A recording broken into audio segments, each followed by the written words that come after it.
persisted.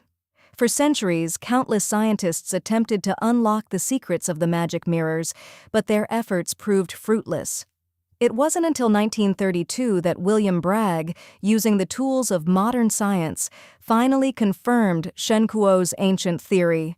The imperceptible surface wrinkles were indeed the key. Now, fast forward to the 16th century. Imagine a world without computers, without the internet, but with an insatiable thirst for knowledge.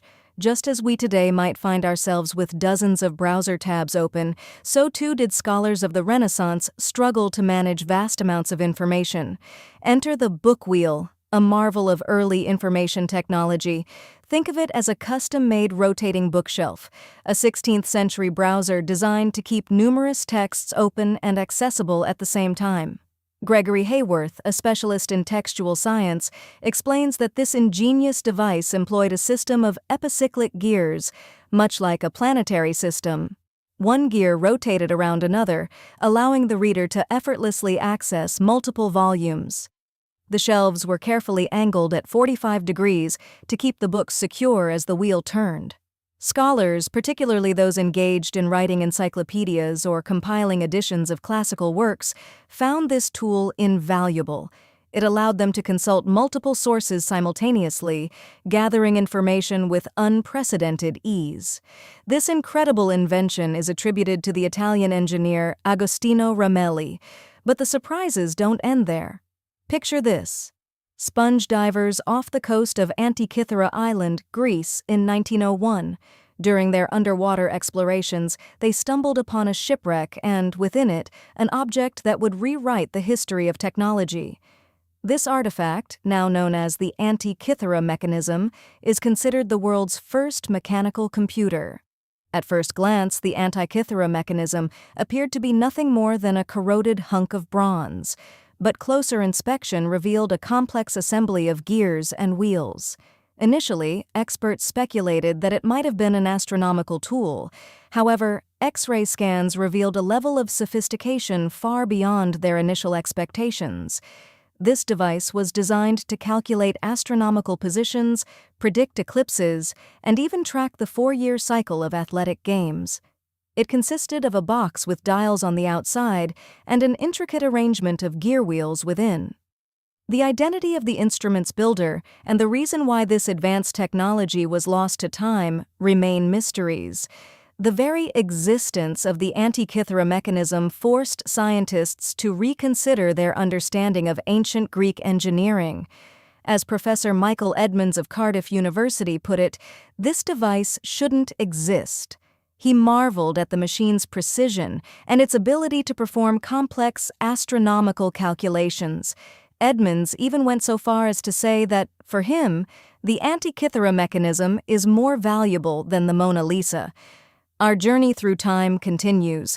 In 1929, scholars at the Topkapi Palace Museum in Istanbul, Turkey, made a remarkable discovery, a map that would become famous as the oldest known depiction of the Americas.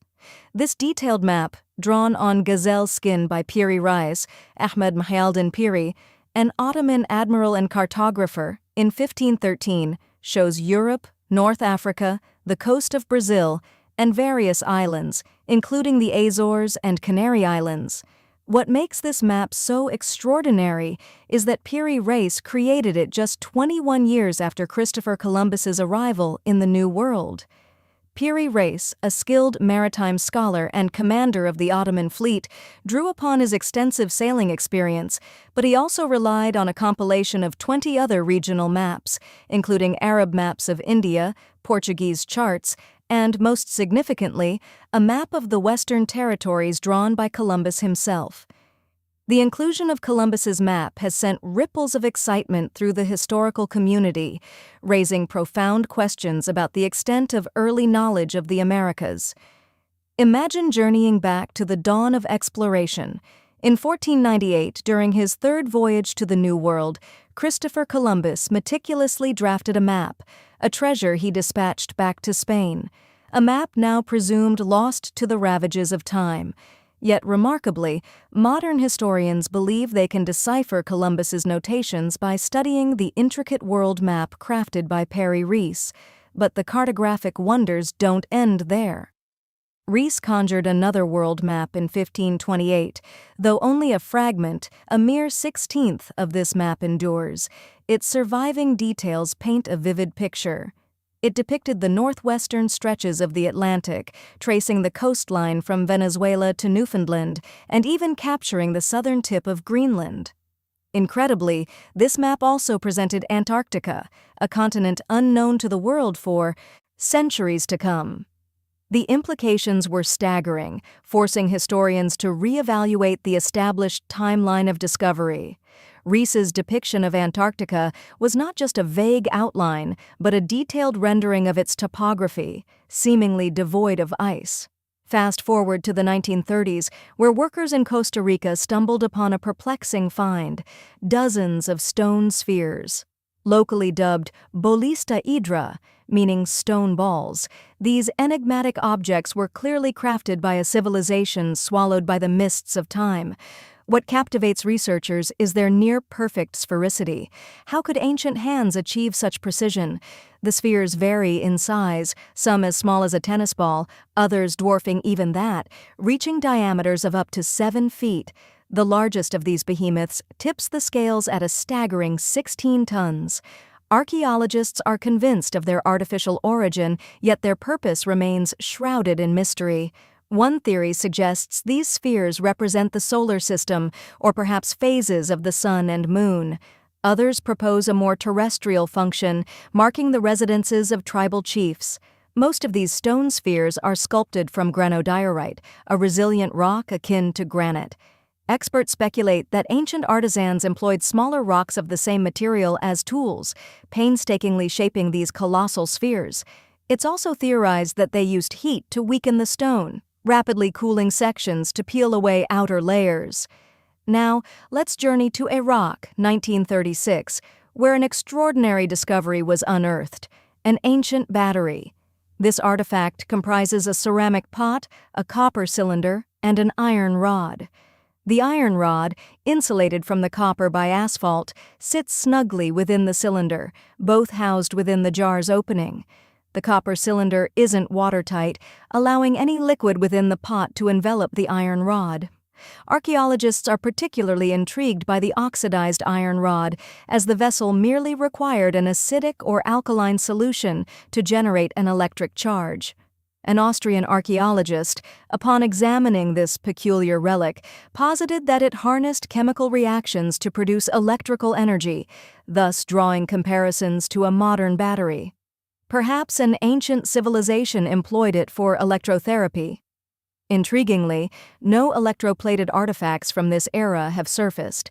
Consequently, while Koig's hypothesis has been met with skepticism, it remains unproven, leaving the true origin and purpose of this ancient vessel shrouded in ambiguity. Care to step into what might be the world's oldest art studio? In 2011, archaeologists unearthed 100,000-year-old shells within a South African cave, shells that served as palettes for prehistoric paintmaking. A telltale coating of vibrant red powder clinging to the inside of a pair of shells offered compelling evidence.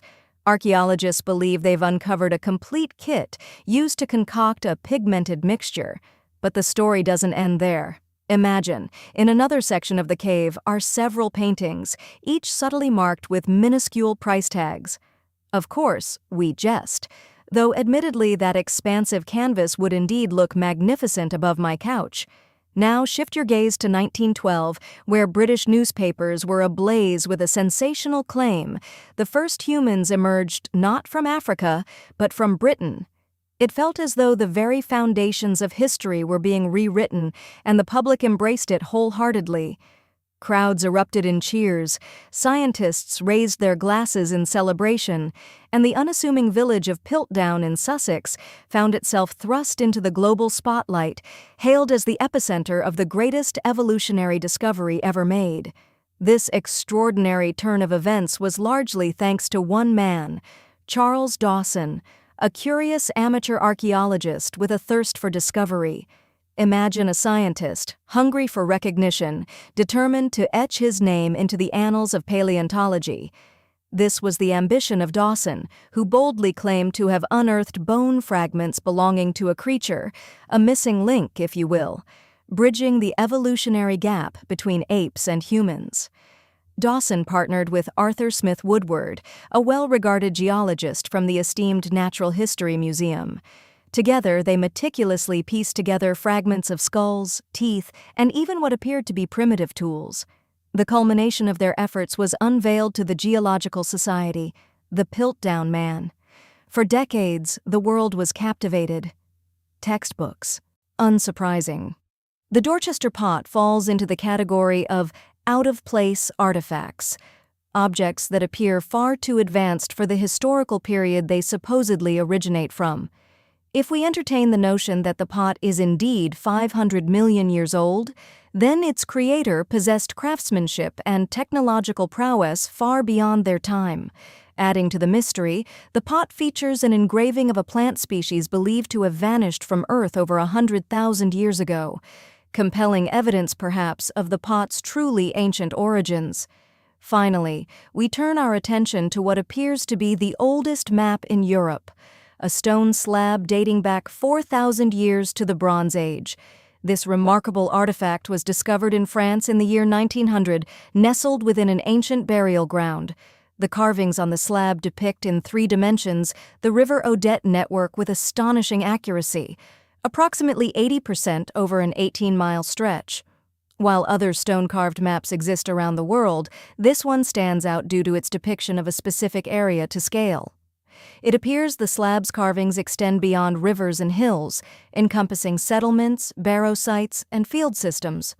Archaeologists believe the slab wasn't intended for navigation, but rather as a symbol of power. The intricate markings may have served to illustrate the domain of a local ruler, perhaps a prince or king, showcasing their dominion over the territory. When the ruler's power waned, the slab was likely repurposed as part of a burial vault. This unique artifact lay forgotten in a museum cellar for decades, unnoticed until a group of scholars stumbled upon older reports about the slab and decided to investigate further. Their collaborative efforts brought this ancient map back into the light, revealing its secrets to the modern world. Imagine, if you will, a team of dedicated researchers meticulously poring over an ancient stone slab, employing cutting-edge 3D analysis. Their investigation revealed something truly remarkable. The creators of this artifact hadn't simply etched lines into the rock. No, they had skillfully modified its very surface, mirroring the surrounding landscape's topography with astonishing precision. Now, let's journey to Austria, to the late 19th century, where a peculiar object was unearthed, the Salzburg cube, sometimes referred to as the Wolfsegg iron. But be warned, its name is deceiving. It's hardly a cube at all. Instead, picture a rounded form flattened on 2 sides, bearing a distinct groove running along its center. Its surface is riddled with pits and craters, a bizarre visage that has fueled speculation about its extraterrestrial origins. The discovery itself was accidental. Workers stumbled upon this enigma while blasting through a coal seam. And this coal, mind you, is estimated to be over 60 million years old. The Salzburg cube, then embarked on a strange journey, flitting between museums, vanishing mysteriously in the early 20th century, only to reappear later. One professor from Bond University proposed a meteoritic origin, but analysis revealed a crucial absence. Elements typically found in meteorites, such as cobalt and nickel, were nowhere to be found. This led some to believe it was a man-made object, perhaps a Victorian-era candlestick holder. But the true nature of the cube remains shrouded in mystery, as does its current whereabouts. Yes, it has vanished once more. Have you ever heard of the Meister print? Discovered in 1968, this fossilized sandal print has ignited intense debate. Within the print lies a trilobite, an ancient marine arthropod believed to have gone extinct some 500 million years before the dawn of humanity. However, many historians dispute this age.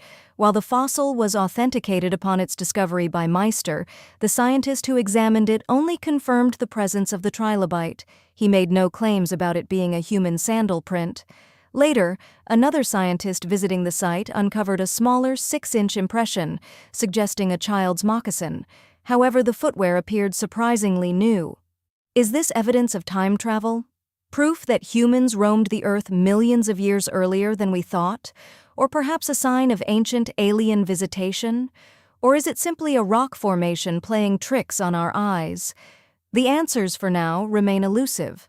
Now picture this: June 1936, along the banks of Red Creek in London, Texas. A couple is strolling along when they stumble upon something truly peculiar, a piece of wood protruding from what appeared to be ancient rock. A decade later, their curious son decided to break open the rock, and what did he find? A hammer, surprisingly modern in appearance. One enthusiast speculated that the rock encasing the hammer dated back to the Cretaceous period.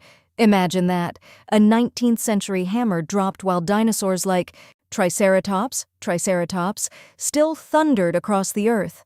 If this were true, it would challenge the very foundations of evolutionary theory. Conversely, if the hammer was modern, it would imply that the surrounding rock was much younger than initially believed. But the truth, as is often the case, was far simpler. The hammer was indeed modern, and geological processes had simply encased it in rock over time. Minerals can harden around an object relatively quickly. The hammer was likely dropped by a miner a century or so ago, and the rock formed around it afterward. So no time-traveling cavemen, and definitely not a Victorian candlestick holder. Now, brace yourself for a truly outlandish theory. What if the extraterrestrials we imagine as little green men actually resembled ordinary Earthlings, perhaps even residing in Europe, specifically the Iberian Peninsula, where the locals are under suspicion? The reason? Some of the most significant artifacts of the Iberian civilization, known as the Treasure of Villena, are composed of metal that cannot be found on Earth.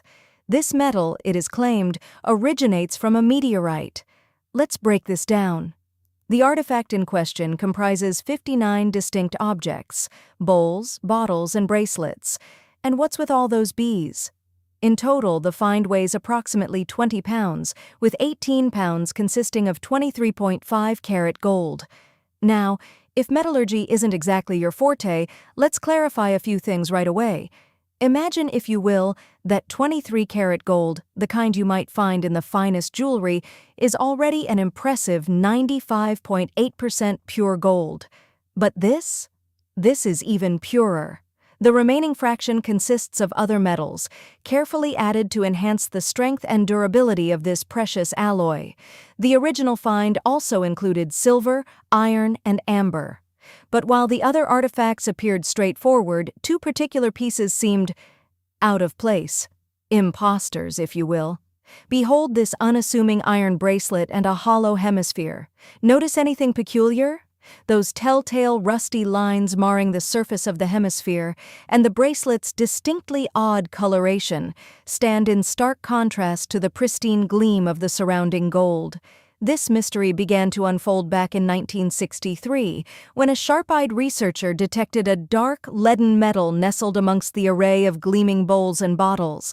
This metal exhibited a peculiar characteristic, shiny in some spots, yet marred by a cracked, rust-like oxide in others.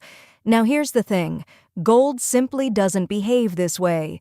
Gold is among the least reactive of all metals. It resists tarnishing, let alone succumbing to rust. To unravel the enigma of this rogue iron, researchers turned to a sophisticated technique: mass spectrometry. This process meticulously analyzes the mass-to-charge ratio of molecules. The results were astonishing. The nickel content within the iron bore a striking resemblance to that found in meteoritic iron, the kind that originates from outer space. In essence, the bracelet and the hemisphere were of extraterrestrial origin. The exact age of this treasure trove is proving difficult to pin down, yet it holds the key to understanding its significance. Determining its age is crucial to ascertain whether it aligns with the dawn of the Iron Age in the Iberian Peninsula. If the timeline matches, then the mystery is largely solved. But if not, well, then things become decidedly strange, even suspicious. Consider the three-age system, a framework that divides human history into the Stone Age, the Bronze Age, and the Iron Age. The Stone Age holds little relevance here, so let's focus on the Bronze and Iron Ages. The Bronze Age emerged when our ancestors discovered that combining copper and tin yielded a far more resilient material than either metal alone. This era witnessed significant advancements in tools and weaponry, but two innovations truly stand out: riding systems, the domestication of animals for transport, and the wheel. Then came the Iron Age. This period marked the gradual integration of iron into everyday life. Iron proved remarkably versatile, easily shaped into a wide array of designs, far more so than bronze. This was a pivotal development because iron, particularly when transformed into steel, offered substantial improvements across all aspects of life. Tools became lighter, more affordable, and significantly stronger than their bronze counterparts. For years, researchers have debated the true age of this treasure. Other hand stand proudly in various locations, their faces turned towards the villages they were meant to protect. The prevailing theory suggests that the statues were initially carved lying on their backs.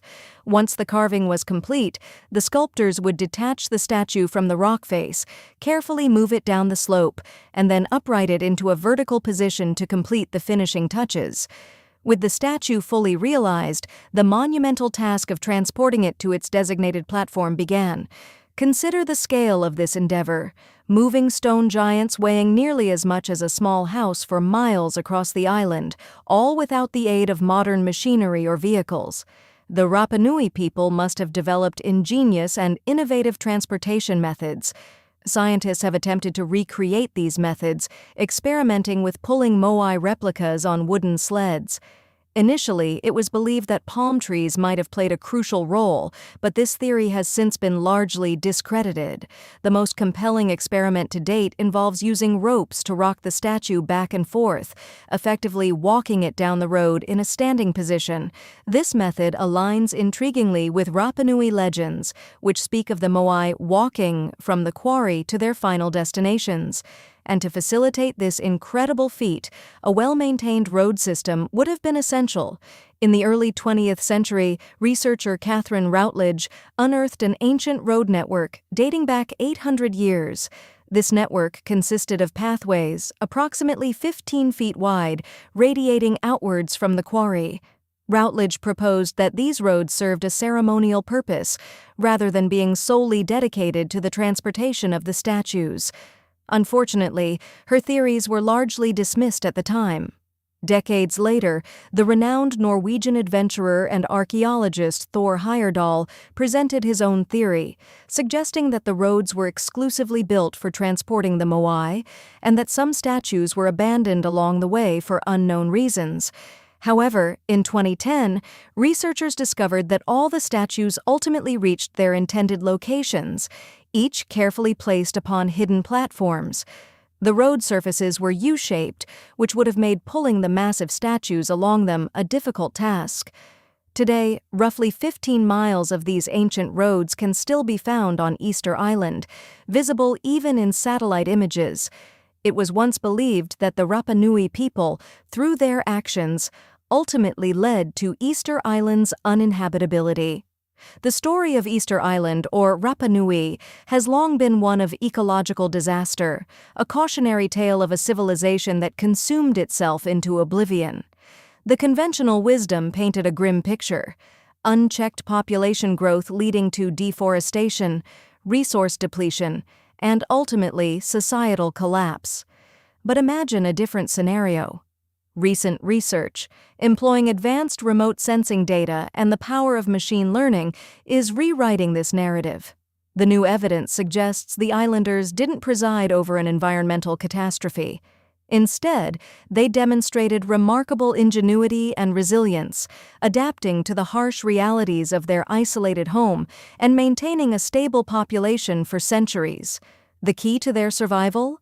Ingenious rock gardens, meticulously constructed and carefully managed. Rapa Nui, one of the most isolated inhabited places on Earth, sits adrift in the vast expanse of the Pacific Ocean.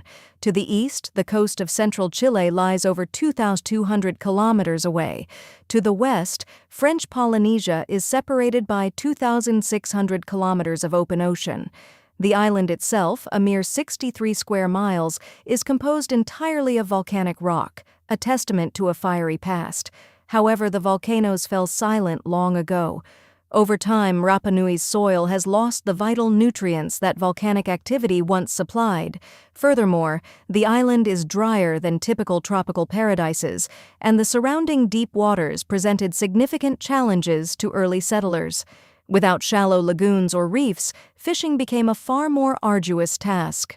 Faced with these obstacles, the Rapa Nui people developed a remarkable farming technique: rock gardening. Imagine fields covered with carefully arranged rocks of varying sizes. Crops like sweet potatoes and taro were planted in the spaces between these stones. The rocks provided crucial protection from the relentless winds and salt spray, acting as a natural barrier against the elements. They also helped regulate the soil temperature, creating a more stable environment for the plants to thrive. Furthermore, the rocks slowly released essential minerals into the soil, enriching it over time and promoting healthy growth. Even today, some islanders continue to cultivate these ancient gardens, a living testament to their ancestors' resourcefulness. Similar techniques have been observed in other challenging environments, from New Zealand to the Canary Islands and the American Southwest, demonstrating the universal human capacity for adaptation. But the mysteries of Easter Island extend beyond its human history. The island is also providing scientists with new insights into the workings of Earth's mantle, the layer beneath the crust. For years, the prevailing theory described the mantle as a slow-moving conveyor belt dragging tectonic plates along its surface. However, a groundbreaking study by geologists from Cuba, Colombia, and the Netherlands is challenging this long-held belief. Using a sophisticated technique called zircon dating, scientists have been able to determine the age of the island's volcanic rocks. Zircons are microscopic crystals that form as magma cools, trapping trace amounts of uranium within their structure. Over vast stretches of time, this uranium decays into lead at a predictable rate. By measuring the ratio of uranium to lead in zircon crystals, scientists can precisely determine their age. The results were astonishing. Some of the zircons were far older than anyone had anticipated, dating back as far as 165 million years. Yet the island itself is only about 2.5 million years old. Where did these ancient crystals come from? The scientists concluded that these ancient zircons originated deep within the mantle, carried to the surface by magma from earlier volcanic activity. Easter Island's volcanoes are part of a chain of hotspot volcanoes, formed by plumes of superheated rock rising from deep within the Earth. Typically, these plumes remain stationary while the Earth's crust drifts above them, creating a linear series of islands, like the Hawaiian archipelago. The discovery of ancient zircons on a relatively young island suggests a more complex process at play. It appears that 165 million years ago, a vast volcanic plateau existed in the region, now occupied by Easter Island. But around 110 million years ago, this plateau was forced beneath Antarctica through tectonic subduction. However, the ancient zircon minerals remained in place, defying the expected movement of the mantle conveyor belt. This suggests that the mantle near hotspot plumes is far less fluid than previously believed, remaining relatively stationary over immense periods. This revolutionary concept could fundamentally alter our understanding of plate tectonics and the dynamics of Earth's interior. Now, let's shift our focus to some truly remarkable artifacts from the past. Have you ever heard of Chinese magic mirrors? These intriguing objects, crafted from solid bronze, possess a unique and captivating secret. These mirrors were ingeniously designed with two distinct sides. The front surface was meticulously polished to a brilliant shine, resembling the mirrors we use today. But it was the back of the mirror that held the key to its magic. When a bright light was directed onto the reflective surface, an astonishing phenomenon occurred. The mirror appeared to become transparent, projecting the intricate pattern on its back onto the wall behind it.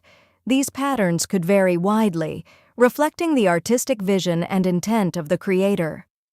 Given that the mirror was made of solid bronze, this optical illusion defied expectations. Imagine traveling back in time thousands of years. We find ourselves in ancient China, where mysterious artifacts known as magic mirrors began to appear around 2900 to 2000 BCE.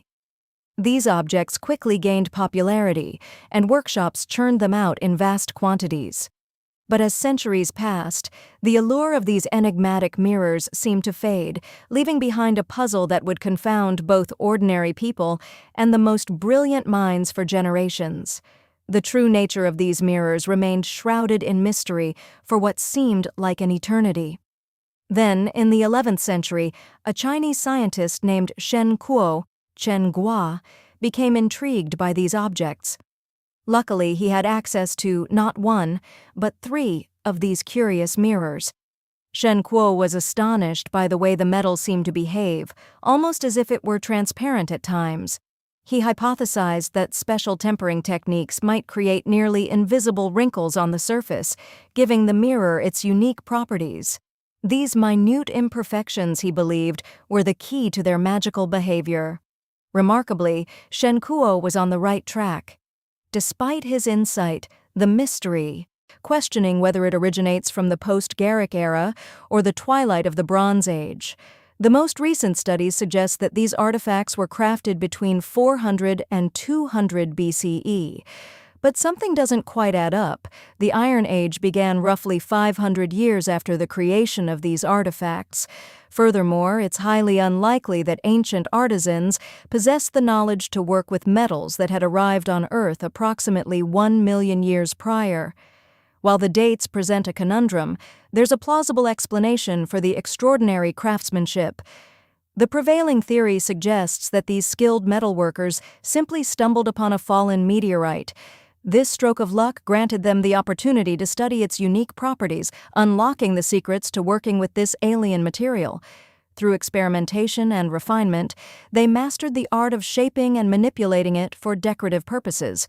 Once they had unlocked the secrets of this extraterrestrial metal, they used it to embellish these precious artifacts. And let's not forget the influence of the Phoenicians, who undoubtedly contributed to the region's artistic prowess.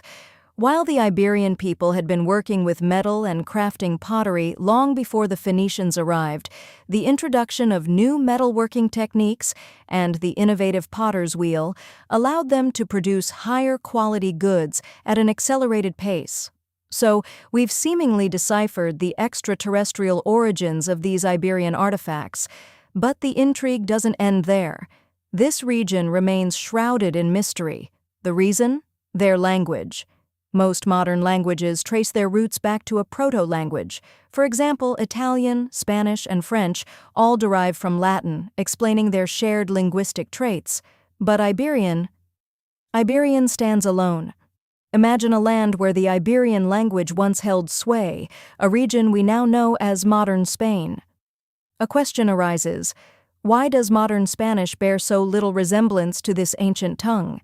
The answer, perhaps frustratingly, is that no language spoken today shares a direct lineage with Iberian. The enigmatic Basque language offers only a tantalizing hint of connection, stemming from minor similarities in their numerical systems. Basque itself is an anomaly, a linguistic isolate, utterly unrelated to any other known language on the European continent. As for Iberian, its classification remains a mystery. While scholars have managed to decipher portions of its written script, the language itself remains shrouded in obscurity. Consider the alphabet employed by the Iberians. Its appearance is almost alien, unlike anything familiar. The Phoenicians, upon arriving on the Iberian Peninsula, introduced their own alphabet. However, the fiercely independent Iberians weren't content with mere imitation. They adapted and transformed the Phoenician script, imbuing it with their unique character until it became something entirely distinct. Linguists can venture educated guesses about the sounds represented by some of the characters, but a comprehensive translation of the language remains an insurmountable challenge. Iberian, a non-Indo-European language, faded into silence over 2 millennia ago. With no surviving sister languages to provide clues, unlocking its secrets seems an impossible task. Imagine the frustration. We possess over 2,000 Iberian inscriptions, etched onto tombs, coins, pottery shards, lead plates, and even the walls of caves. Yet beyond a handful of deciphered words, we remain utterly in the dark about their meaning. If only we could unlock the secrets of their language, we might gain profound insights into their thoughts and beliefs. Instead, we are left to contemplate the artistic legacy they left behind. Iberian culture flourished, producing remarkable works crafted by talented artisans. Their skills encompassed metalwork, ceramics, intricate sculptures, textiles, and dazzling jewelry. However, the creation of these luxury goods rested upon the foundation of a large agricultural workforce. The vast majority of Iberian society consisted of farmers and livestock herders. The specific agricultural practices varied depending on the region. In the north, the focus was on cultivating grains, while in Valencia, olive oil production and other specialized crops dominated. To the west, animal husbandry reigned supreme. Despite the crucial role these individuals played, our knowledge of their daily lives remains limited. In contrast, we possess a considerable understanding of the Iberian upper class, those who controlled the agricultural resources and commissioned the artisans. By the 7th century BCE, a distinct class of Iberian princes had emerged, indulging in a life of luxury through trade with the Phoenicians. Their elite status is evident in their burial practices. Cremation was the standard funerary rite among the Iberians, and the wealthy were interred in cemeteries accompanied by lavish grave goods and sculptures that offer glimpses into their fashion and hairstyles. Intriguingly, beginning in the 6th century BCE, the number of elaborate burials declined, suggesting that these opulent funeral customs became increasingly exclusive to a select few. The fate of the majority, the farmers, artisans, soldiers, and laborers who constituted the bulk of the population, remains largely unknown. This once advanced civilization vanished, leaving behind unanswered questions. Some researchers speculate that a massive earthquake may have contributed to its demise. But as of now, definitive answers remain elusive. For ages, the world has pondered the mystery of how the colossal statues of Easter Island were moved. Perhaps powerful chiefs commanded legions of workers to haul them across the landscape, or maybe an elite group controlled the quarries where the statues were carved. But now, a new understanding has emerged. The people of Rapa Nui didn't simply drag their moai statues into place like inert logs. They made them walk. Scientists, after studying nearly 1,000 moai, analyzing their shapes, proportions, wear patterns, and the subtle forward lean and curved bases of many statues, have arrived at a fascinating conclusion. And then the realization dawned. These weren't mere coincidences, they were feats of engineering. The deliberate forward tilt shifted the statue's center of gravity, while the ingeniously curved base allowed it to rock back and forth like a pendulum. Once set in motion, inertia would sustain each step. Imagine it as guiding a colossal stone toddler with ropes and a keen sense of balance. To validate this theory, a research team constructed a 4.35-ton replica. Remember, the actual statues weighed in the neighborhood of 13 tons, with some behemoths tipping the scales at a staggering 80 tons. With a team of 18 individuals pulling on the ropes, they managed to walk the replica approximately 300 feet, roughly the length of a football field, in just 40 minutes. This proved to be a faster and more efficient method than dragging the immense figures across logs or rollers. The ancient roads of Rapa Nui also played a crucial role in this process. These pathways, spanning about 14 feet in width, curved gently inward, providing the perfect track to keep the statues stable as they progressed.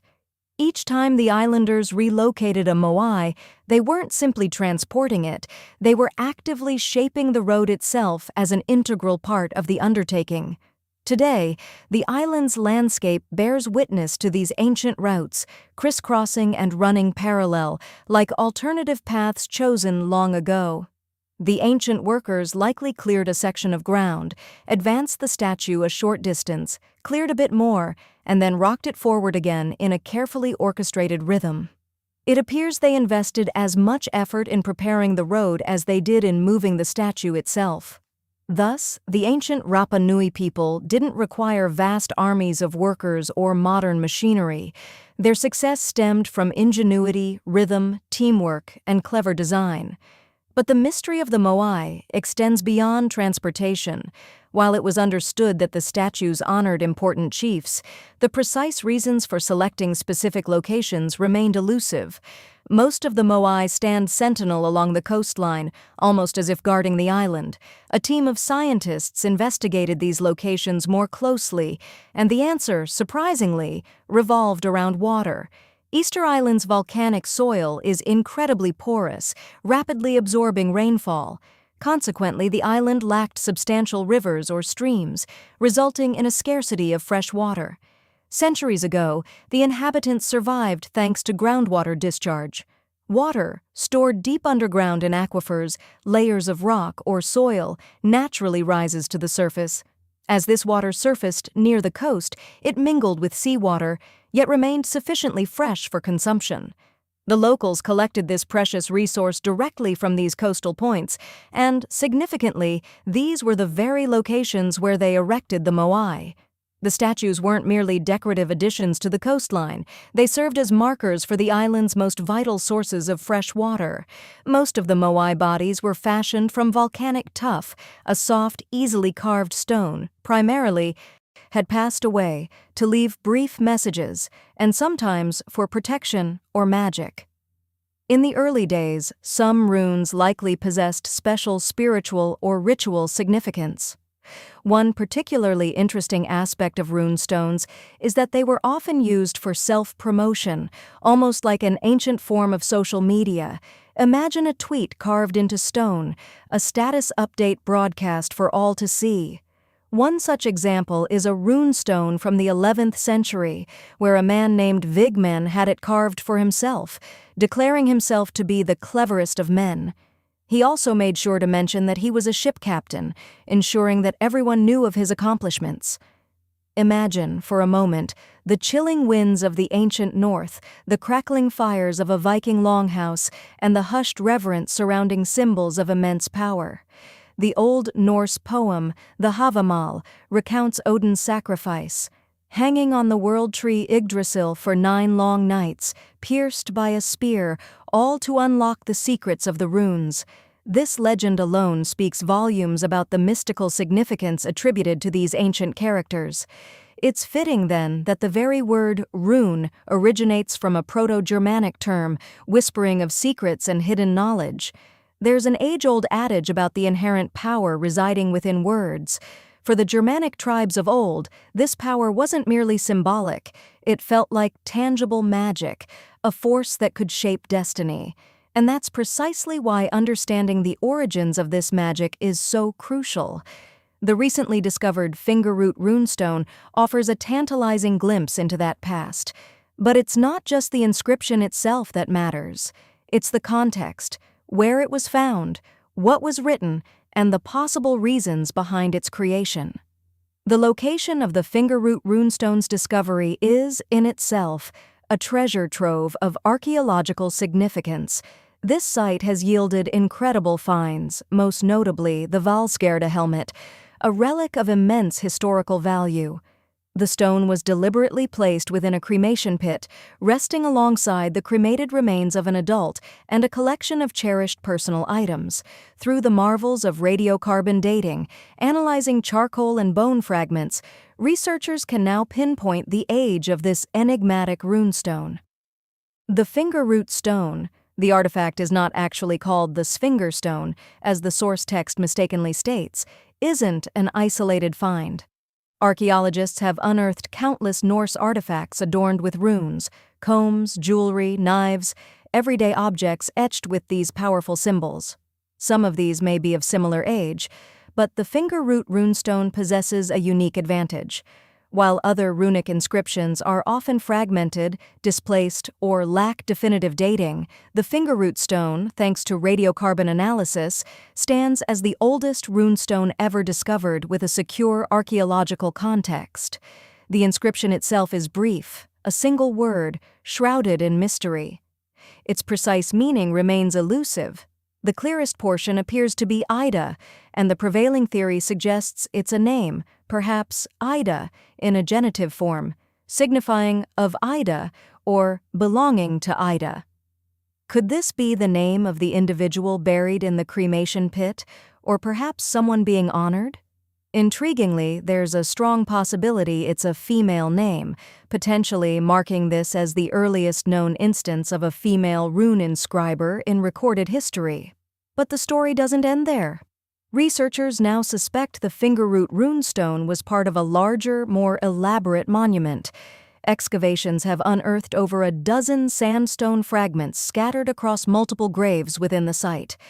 Painstakingly piecing them together in the laboratory, they discovered the fragments fit together, forming a cohesive whole, suggesting they originated from a single, upright stone.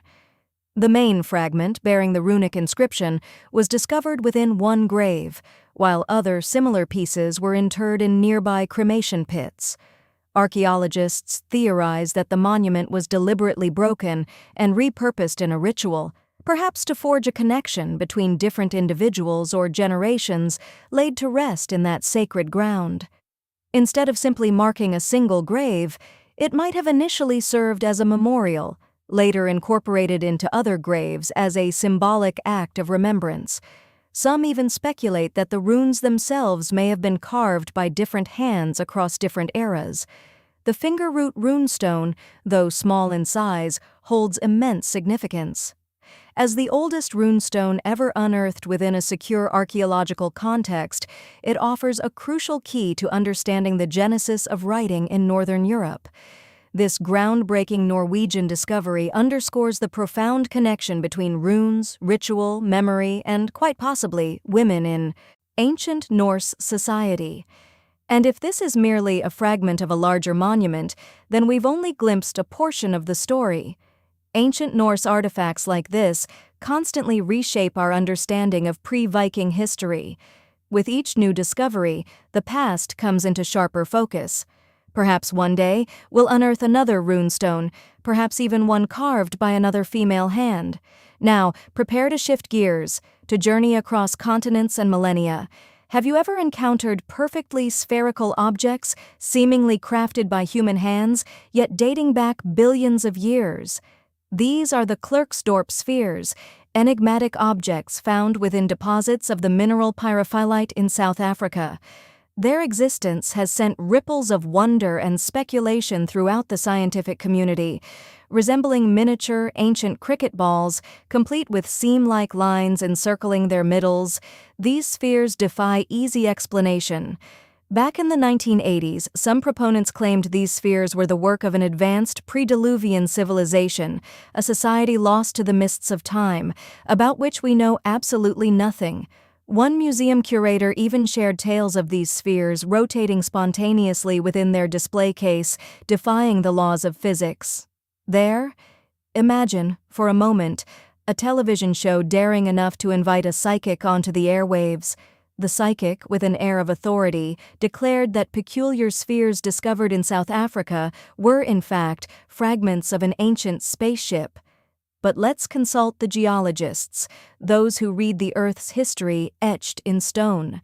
According to them, these spheres are simply concretions. Commonplace, spherical formations resulting from minerals accumulating differently from the surrounding bedrock. The seam-like lines that crisscross their surfaces, merely imprints left by the host rock's layers as they built up, layer upon layer over vast epochs of time.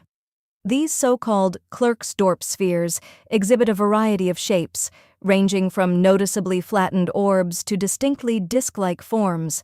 And what about that intriguing episode where one of these spheres appeared to spin on its own?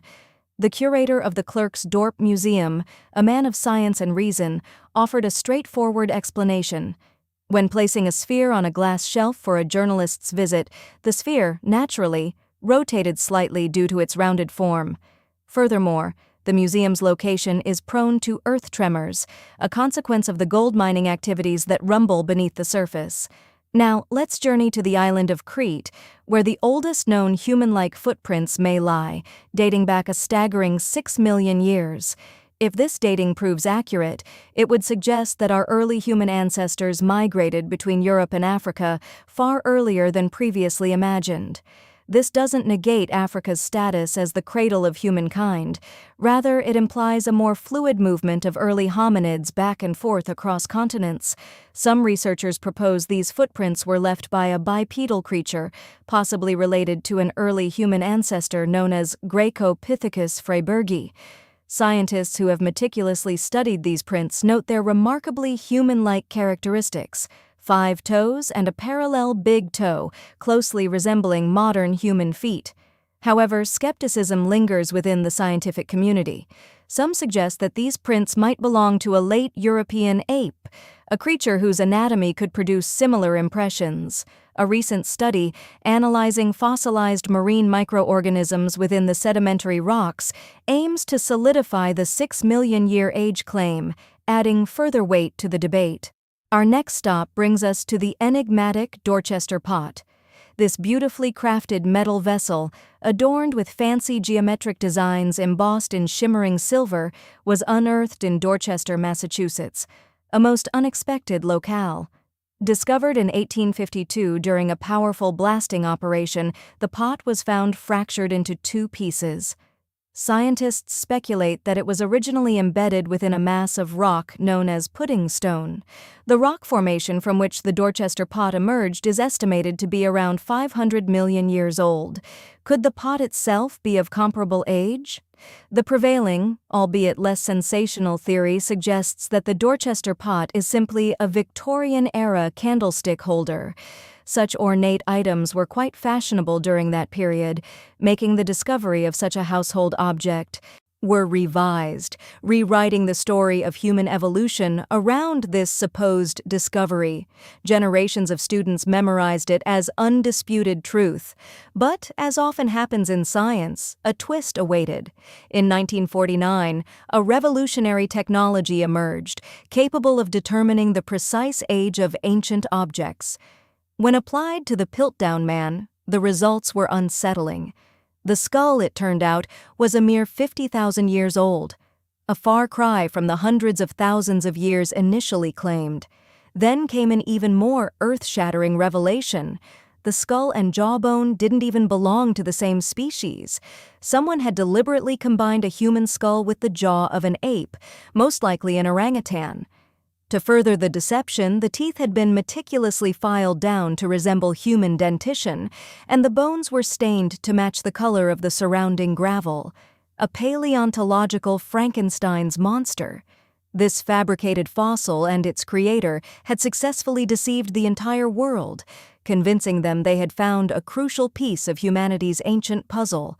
Dawson achieved a place in scientific history, though certainly not in the way he had envisioned, and he was not alone in his deceit. Some sought financial gain, others craved fame. In the late 19th century, the museums of Paris were engaged in a frenzied acquisition of ancient treasures, like collectors trading rare cards. When a breathtaking gold tiara, purportedly belonging to an ancient Scythian king named Saitaphernes, surfaced on the market, the Louvre Museum was compelled to acquire it. The tiara was a majestic work of art, intricately detailed and fit for a ruler. The museum, without hesitation, paid a considerable sum and proudly displayed it as a masterpiece of ancient craftsmanship. But the triumph was short-lived. A few years later, an enterprising goldsmith from Odessa stumbled upon news of the Louvre's prized possession and erupted in laughter. He recognized the tiara instantly. He had crafted it himself. It was a modern creation, commissioned by local dealers who, unbeknownst to him, intended to pass it off as an authentic ancient artifact. The Louvre was utterly humiliated. Once again, the world had fallen for a beautiful lie. The goldsmith, who had inadvertently exposed the museum's folly, gained a peculiar fame in the art world. The tiara still holds the Guinness World Record for the most significant goldsmith fraud ever perpetrated. Another tale of scientific deception unfolds in the quiet town of Cardiff, New York, a couple of decades before the Louvre incident. In 1869, well diggers struck something hard and immense. They unearthed what appeared to be a petrified man, a giant of approximately 10 feet tall, lying prone in the earth. Crowds flocked from miles around to witness the spectacle. Preachers proclaimed it as proof of the biblical giants mentioned in the book of Genesis. Scientists debated its origins, questioning whether it was a fossilized being or a divine creation. Within days, the Cardiff giant became a national sensation. People eagerly paid 50 cents a ticket, a significant sum in those days, to catch a glimpse. The truth, however, was far less miraculous. A man named George Hull had carved the mysterious giant from gypsum, a deliberate act of deception following a heated argument with a Methodist reverend. Hull's intention was to demonstrate how easily people could be fooled, particularly those with strong religious beliefs. He buried the fake giant, and his scheme worked beyond his wildest expectations. Even after experts exposed the hoax, visitors continued to arrive, driven by their desire to believe. Over the years, the Cardiff giant changed hands several times.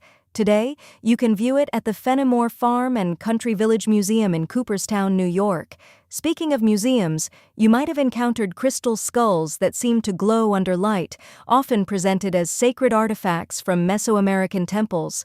Perhaps you recall the crystal skull from the Indiana Jones movie, imbued with ancient Aztec powers or even extraterrestrial energy. Museums proudly displayed such skulls until scientists at the British Museum and the Smithsonian Institution decided to examine them more closely.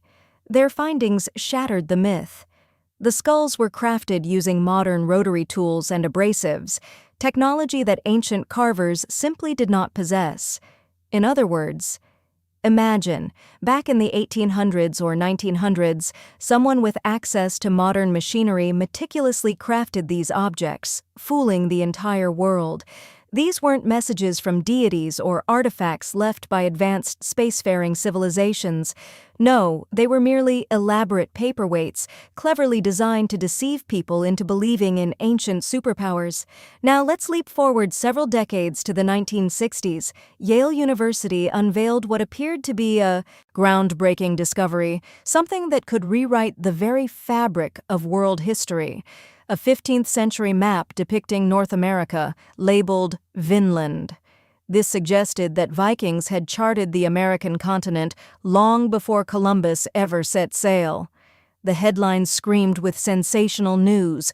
The idea was undeniably romantic, intrepid explorers braving icy seas centuries before Europe even knew of America's existence. But something felt amiss. The parchment itself seemed genuinely medieval, yet the ink was not. Decades of rigorous testing revealed the presence of titanium dioxide, a pigment not invented until the 20th century. By 2021, Yale officially confirmed the grim truth. The Vinland map was a modern forgery, crafted on old parchment to mimic an ancient artifact. It wasn't a testament to Viking ingenuity, but rather to human cleverness and our inherent susceptibility to deception. Speaking of persuasion, it doesn't take much effort when a trusted source like National Geographic presents something as fact, does it? In 1999, they showcased what they believed to be the ultimate discovery, a fossil that bridged the evolutionary gap between dinosaurs and birds. This creature, named Archaeoraptor, promised to revolutionize our understanding of evolution. The fossil originated from China and, at first glance, appeared perfect. A dinosaurian tail, avian-like wings, and bones that seemed to tell the complete story of the evolution of flight. But soon, hushed whispers spread among paleontologists. The bones didn't quite align as they should. CT scans exposed the unpleasant truth. The fossil was literally glued together from disparate parts of different species, a dinosaur tail from one fossil, the body of a bird from another. Someone had essentially created a Frankenstein's monster of fossils to produce a more valuable specimen. The embarrassment was immense, especially for National Geographic, which had built its reputation on sharing amazing stories with the world. And if you believe that scientific hoaxes are a thing of the past due to 20th century technology, prepare for a surprise. In 2020, the Museum of the Bible in Washington, D.C. made a startling confession. All 16 fragments of their prized Dead Sea Scroll collection were modern forgeries. They had spent millions acquiring what they believed to be sacred 2,000-year-old texts, only to discover they were made of ancient leather painted with modern ink. The forgery was so sophisticated that even seasoned experts were initially fooled. However, after meticulous forensic analysis, it became clear that these supposed holy relics were anything but. It wasn't just about the money, it was about faith. Thousands of visitors had stood before those glass cases, filled with awe, reverence, and a sense of connection, only to learn that their experience was built on a foundation of lies. Finally, we arrive at one of the most unsettling hoaxes of all. In 2000, a mummy surfaced in Pakistan, claimed to be a 26-year-old Persian princess, the daughter of Xerxes. She was found within a gilded sarcophagus, wrapped in golden robes. Her face was eerily well preserved. Archaeologists were astonished. Yet something about her seemed off. CT scans, linguistic analysis, and radiocarbon dating revealed a horrifying truth. The mummy wasn't ancient at all. She was a modern woman, and someone had likely taken her life and then mummified her body to sell it as a fake relic. The story transformed from exciting to tragic overnight, breaking many hearts. What was initially believed to be a royal miracle turned out to be a human crime, and yet another elaborate lie. All these stories share a common thread: hope. People yearn to believe. They desire to touch the past, to find tangible proof that connects them to something larger than themselves. Whether it's scientists searching for the missing link, museums seeking fame and prestige, or believers seeking signs of their faith, we all crave wonder. But history is replete with tricksters, and sometimes the most compelling stories are the ones that are not true. Sometimes the greatest discoveries emerge from the shadows of deception, from the elaborate fakes that once managed to pull the wool over our eyes. Imagine the initial excitement, the global sensation as a seemingly complete fossil skeleton is unveiled. Experts marvel, the public is enthralled, textbooks are rewritten, only for the crushing revelation to emerge years later. A deliberate hoax, allowed them to overcome these challenges. Perhaps like that modern-day American eccentric who claimed to have unlocked the secrets of the pyramid builders, they devised their own ingenious methods. He used this knowledge to construct his own castle, a testament to the enduring power of human innovation. The truth, the full story of Göbekli Tepe, remains buried beneath the sands of time. We must continue to excavate, to investigate, to piece together the fragments of the past until the full picture emerges. Have you ever heard of Göbekli Tepe? This ancient site, nestled in the heart of Turkey, has literally forced historians to rewrite the history books. Over 11,000 years ago, a group of prehistoric humans created an enigmatic masterpiece that predates even the iconic Stonehenge. Before its discovery, archaeologists held certain assumptions about the capabilities of early humans. They believed that these people lacked knowledge of ironworking, that they were unskilled in the art of pottery. They were convinced that settled life, the formation of permanent communities, only arose with the advent of agriculture. But Göbekli Tepe shattered these long-held beliefs, forcing a fundamental reassessment of human history. Imagine a place, lost to time, holding secrets that would rewrite the story of civilization itself. That place is Göbekli Tepe, and its unearthing revealed a stunning truth. It was a temple, a center of ritual, that paved the way for settled life, not agriculture as previously believed. Until this incredible discovery, the established scientific view held that farming was the essential catalyst for sedentary living. Enter Professor Schmidt, a name now synonymous with a paradigm shift in our understanding of the ancient world. He and his team proved that hunter-gatherer communities had, in fact, laid the foundations for this monumental leap in human development. Back in the 1960s, other archaeologists had surveyed the area, but they tragically missed the site's true significance. While mapping the region, they encountered a hill scattered with limestone slabs and dismissed it as merely an old burial ground from medieval times. Little did they suspect the breathtaking secrets that lay hidden beneath their feet. Then, in 1994, Professor Schmidt embarked on his own survey of prehistoric sites in the region. The revelation was immediate.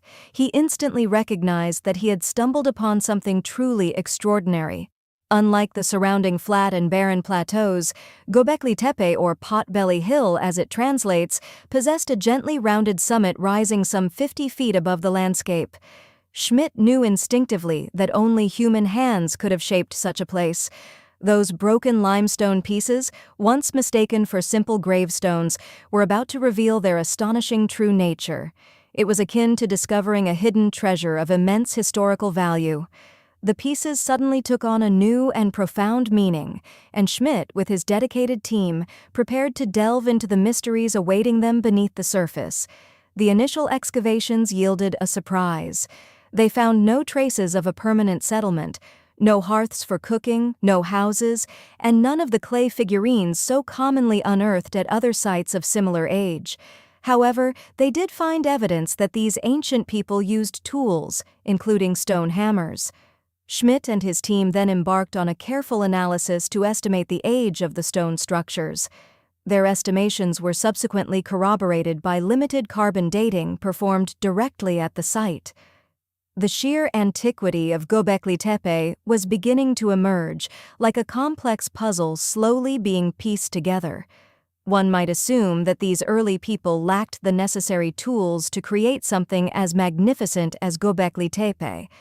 But that assumption would be incorrect. These prehistoric builders employed flint tools with remarkable skill and precision, instead of relying on sophisticated metal chisels. They were adept at chipping away at the relatively soft limestone and crafting massive pillars right at the quarry. After the pillars were shaped, they transported them a short distance to the summit and erected them into position. Once the stone rings were complete, they covered them with layers of dirt. Over countless generations, they added new rings, gradually creating the imposing artificial hill that would one day capture the world's imagination. During their first year of excavation, the team unearthed over 15,000 fragments of animal bones, representing a wide array of wild creatures. These early people were not yet farmers. They had no domesticated animals and did not cultivate their own food. They subsisted by hunting the abundant wildlife that roamed the region. However, the seeds of change were present. The area possessed all the necessary elements for the dawn of agriculture. Scientists have determined that wild sheep and wild grains, prime candidates for domestication, thrived in the vicinity. And remarkably, just 20 meters away, geneticists discovered evidence of the world's oldest domesticated strains of wheat at a nearby prehistoric village. These groundbreaking findings have revolutionized our understanding of the origins of civilization. Traditionally, it was believed that humans needed to master agriculture and establish settled communities before they could construct temples and develop complex societies. But Schmidt's research has turned this idea on its head. He argues that the extraordinary effort invested in constructing these breathtaking structures actually paved the way for the development of advanced societies. This suggests that societal and cultural transformations preceded the advent of agriculture. Professor Schmidt also proposed a fascinating hypothesis regarding the purpose of Göbekli Tepe. He theorized that it may have served as a unique burial site, a place where people laid their loved ones to rest. And here is the intriguing twist. The burial site was adorned with elaborate statues and symbols representing deities and concepts from the spiritual realm. The notion that Göbekli Tepe might have been a sacred place, a nexus between the earthly and spiritual worlds, adds yet another layer of complexity to this already compelling story. While the site's ultimate purpose may forever remain shrouded in mystery, Schmidt's insights compel us to reconsider the profound interplay between long-held assumptions. Imagine the beliefs of ancient hunter-gatherer societies, their deep reverence for ancestors who have passed beyond the veil. Let's journey back to Göbekli Tepe and focus on its most striking feature: the mesmerizing T-shaped columns that dominate this ancient landscape. These enigmatic structures, reaching heights of 10 to 20 feet, most likely represent stylized human figures. But one carving, a three-dimensional lion relief, truly ignites the imagination. Could it be that lions once roamed the Anatolian plains during the Neolithic period? The very thought transports us back in time. These imposing standing stones are meticulously arranged in circles, nestled within rectangular pits. Each circle follows a similar design. Two grand T-shaped pillars stand proudly at the center, surrounded by slightly smaller pillars facing inward. A truly stylish arrangement crafted millennia ago. These towering pillars reach an astonishing 16 feet in height and weigh between 7 and 10 tons each. Some are plain and unadorned, while others explode with intricate carvings, true works of prehistoric art. Foxes, scorpions, and vultures seemingly come to life, crawling and twisting across the pillar surfaces. But the artistry extends beyond the animal kingdom. Abstract shapes hint at human forms, and small carvings even depict items of clothing, some complete with belts. One particular pillar stands out, almost like a rock star of the ancient world. This incredibly old stone suggests a cataclysmic event, a comet crashing into Earth. The event likely triggered a cold period that gripped the planet for approximately 1,000 years. While previous studies of Greenland ice cores hinted at this theory, the carvings at Göbekli Tepe now provide compelling proof. The carvings on these pillars function almost like a historical comic strip, depicting events of immense importance to the people who created them. One carving even shows a headless human figure. Researchers, feeding these images into sophisticated computer programs, discovered connections to constellations. This suggests that Göbekli Tepe may have served as an ancient observatory, with our ancestors attempting to document a cataclysmic event in their own unique way. Since the mid-1990s, archaeologists have meticulously excavated and researched Göbekli Tepe, carefully peeling back layers of history to reveal a deeper understanding of the intricate relationships between various elements of this ancient site. And they plan to continue this work for another 150 years. Who knows what other secrets they will unearth? For a long time, Göbekli Tepe was believed to be solely a ritual site, devoid of any signs of domestic life. The absence of a readily available water source led to the assumption that it couldn't support a semi-sedentary community. But now, scientists are urging a fresh perspective, a reevaluation of cunning fabrication designed to mislead. But even in these moments of scientific embarrassment, a spark of truth can ignite. The very act of questioning, of relentlessly scrutinizing the evidence, pushes the boundaries of our knowledge. New techniques are developed, long-held assumptions are challenged, and the scientific method itself is sharpened. It is from these very errors, these grand illusions that shattered under scrutiny, that some of our most profound understandings of prehistoric life ultimately blossom. The path to enlightenment is rarely straight, and sometimes the greatest leaps forward come from the fakes that fooled us all, sourced from a single quarry within an ancient volcano. In October 2023, a wildfire swept through the quarry, raising concerns about the site's ability to withstand future disasters. When a team of scientists arrived the following January, a local community group requested documentation of the quarry, fearing irreparable damage from another fire. The geographers eagerly seized the opportunity and conducted approximately 30 drone flights over the quarry. Flight after flight, they amassed an astounding collection of 22,000 photographs. Subsequently, they dedicated months to processing these images using specialized computer software, meticulously stitching each piece together to create a single, hyper-detailed 3D model. Now, anyone worldwide can virtually explore Ranu Raraku, one of Easter Island's most important quarries, without physically traveling to the island. Of course, the 3D model serves more than just an online tour platform. The team observed the presence of several workshops within the quarry, each employing distinct carving techniques. This suggested that there wasn't a single master craftsman dictating the process, but rather each site functioned as an independent workshop affiliated with a specific family clan. This discovery could provide further evidence that the Moai could be moved with significantly fewer people than imagine, for a moment, the ancient workshops of Easter Island. It's believed that a single group, perhaps numbering just 20 to 50 individuals, akin to an extended family, would have collaborated on these monumental tasks. The creation of the Moai statues was a complex, demanding process. Most of these colossal figures were sculpted lying on their backs, starting from the top and working downwards. In the most common method, the sculptors would meticulously focus on the face first, carefully shaping the eyes, nose, and mouth. Once these key features were defined, they would then carve the outline of the head and body around them, slowly revealing the statue from the stone. But there was another way. A second, less common approach saw the carvers shaping the entire block of stone into the basic form of a moai first. Only after the overall shape was achieved would they begin to add the finer details. And in a few exceptional cases, the sculptors tackled the stone from the side, working directly into the face of a nearly vertical cliff. Imagine the skill and precision this would require. A miscalculation could ruin months of work.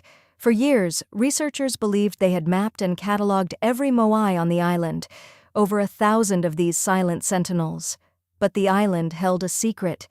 In 2025, in the middle of a dried-up lake bed, a place where no one expected to find anything, another statue emerged from the earth.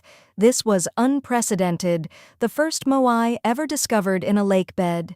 And it might not be the last.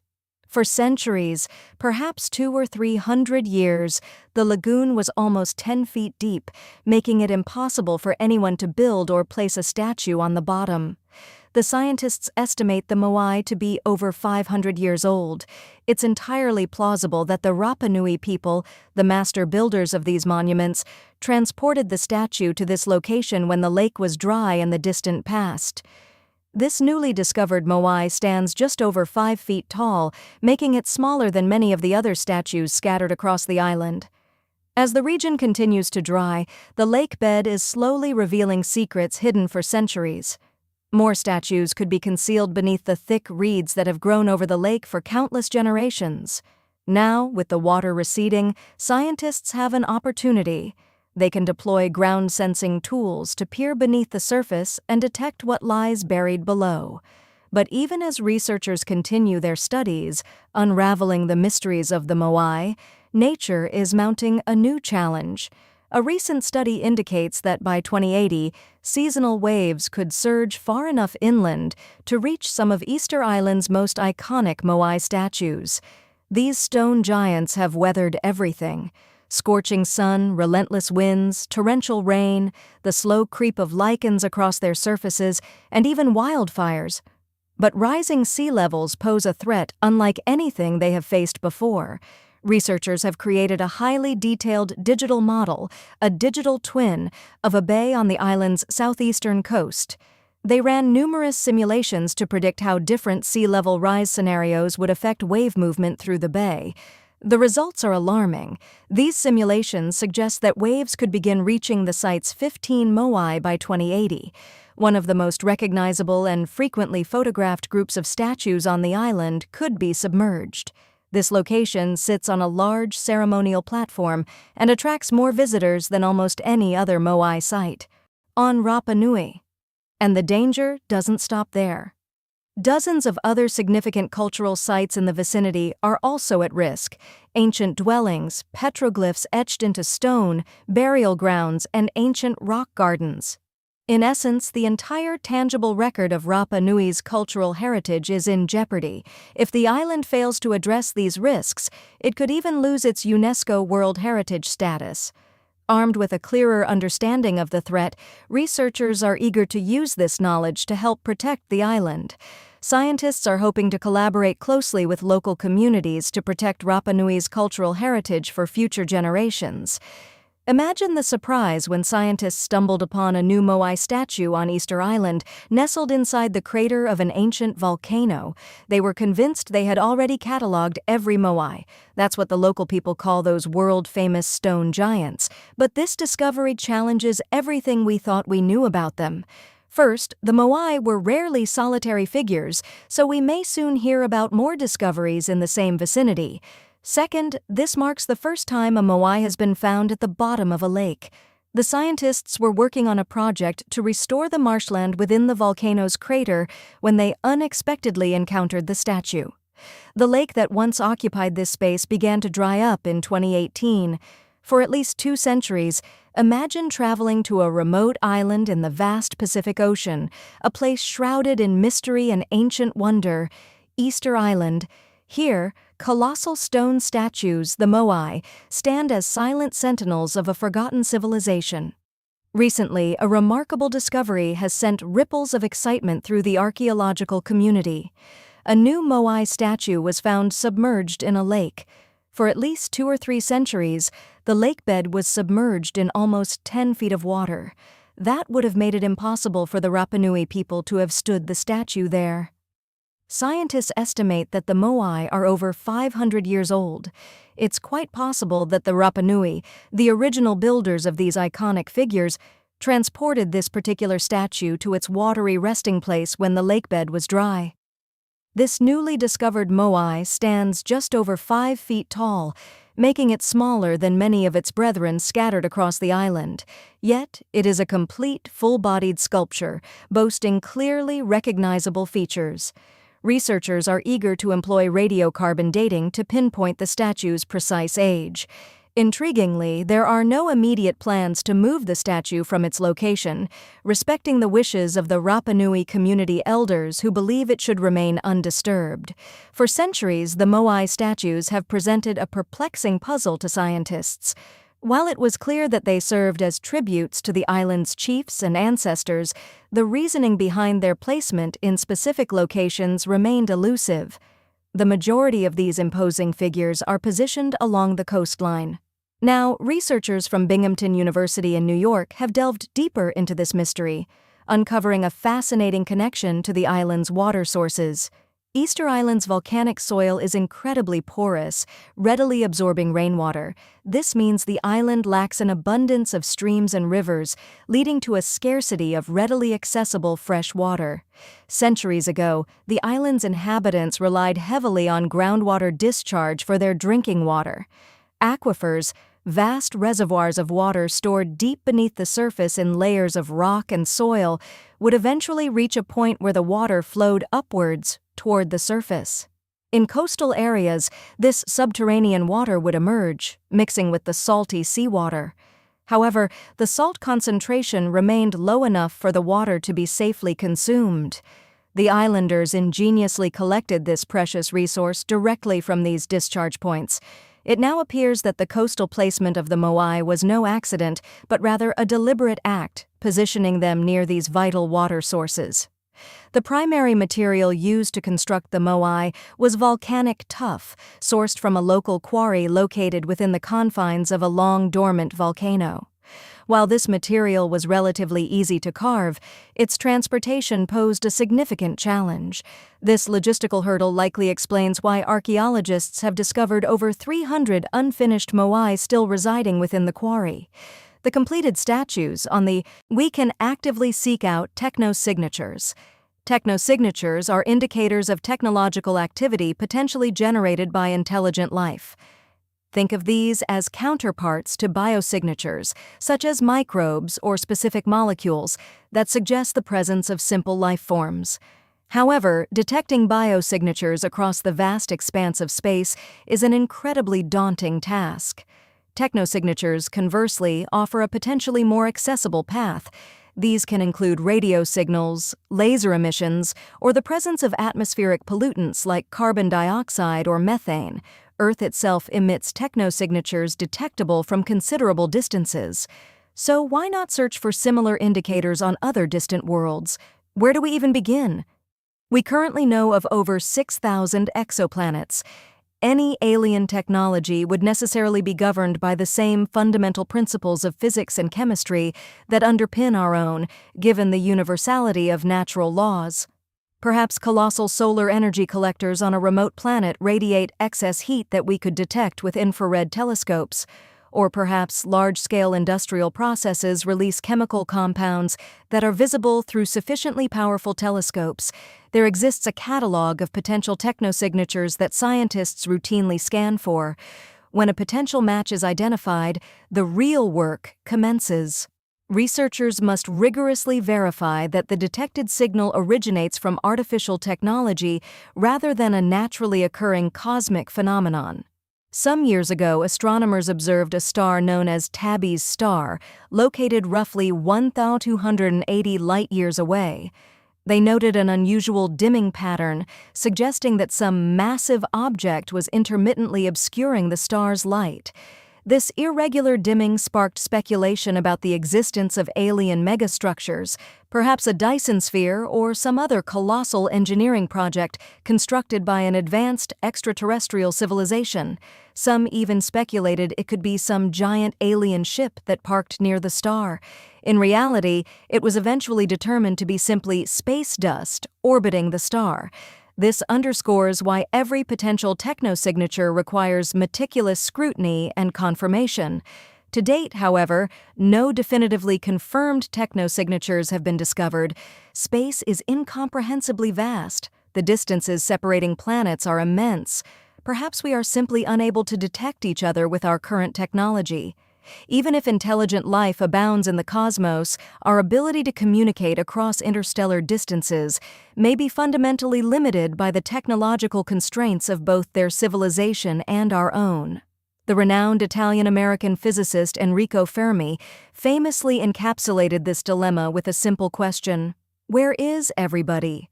Or more precisely, how is it possible that, in the entirety of the cosmos, no one has yet made contact with us?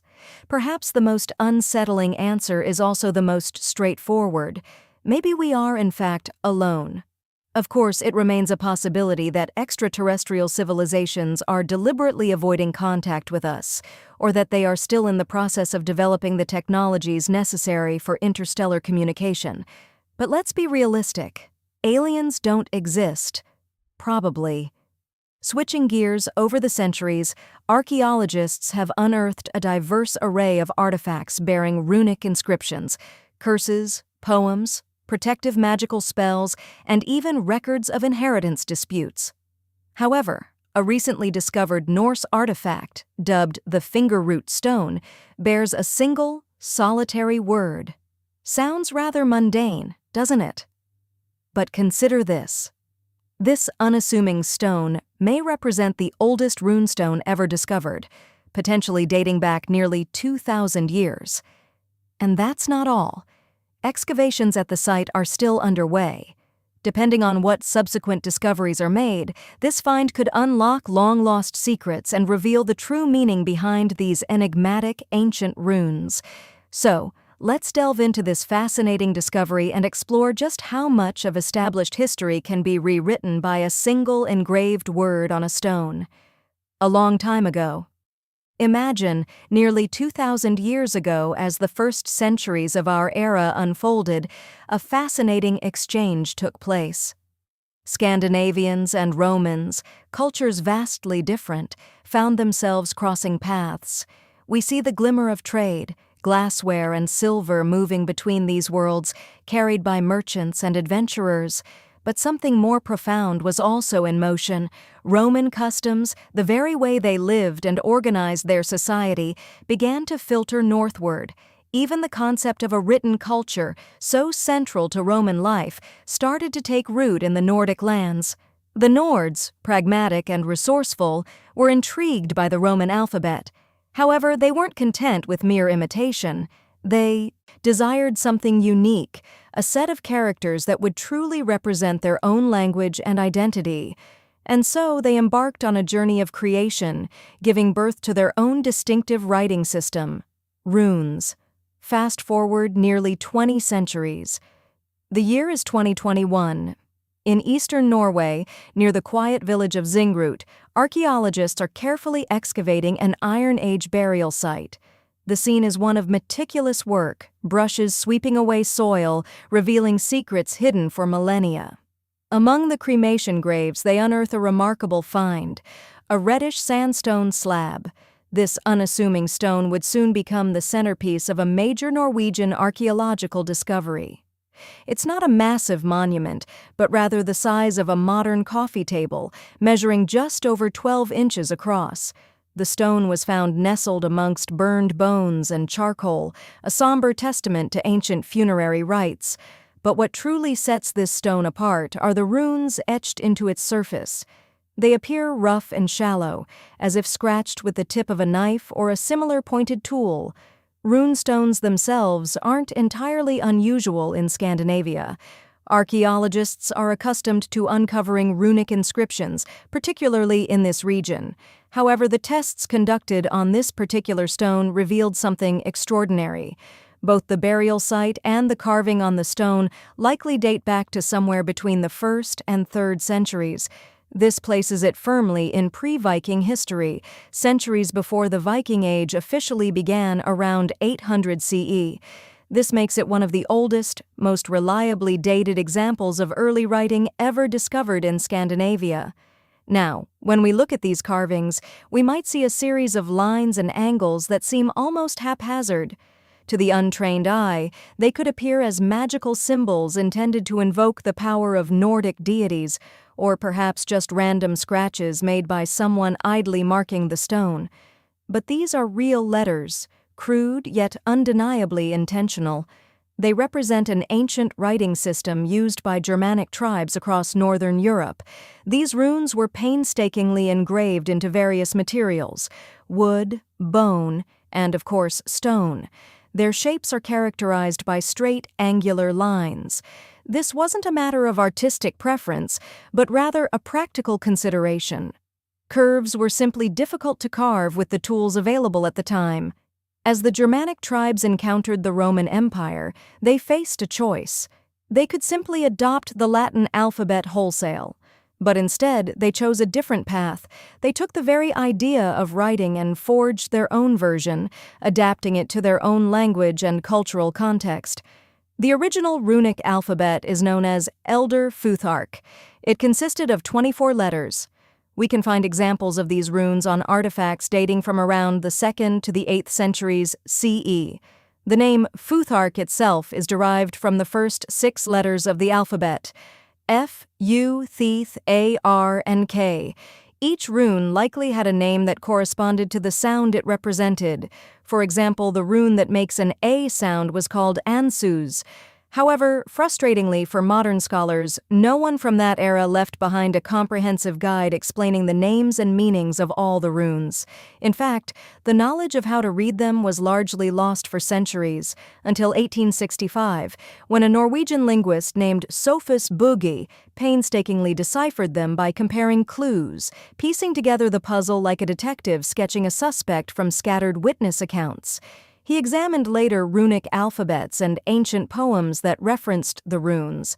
For many runes, especially the oldest ones found in the Elder Futhark, the meaning remains open to interpretation. They weren't common knowledge, a fact reflected in the relatively small number of surviving inscriptions, only around 350, but this was set to change.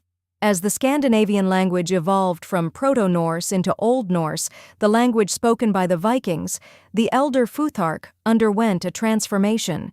It was streamlined, reduced from 24 to 16 runes to better reflect the changes in the language. This new, simplified alphabet became known as the Younger Futhark, and it enjoyed far wider usage. Runes weren't typically used for writing books or keeping detailed daily records. Instead, we find them carved on gravestones, weapons, and various tools. It's believed that people used runes to indicate ownership, to honor loved ones who are long-held beliefs, incorporating new evidence and innovative ways of thinking. Perhaps a group of people lived in the area, not entirely settled, but moving within a defined territory, maintaining their civilization in a semi-sedentary manner. Göbekli Tepe is not just a single temple, it's an astounding collection of over 20 ancient structures.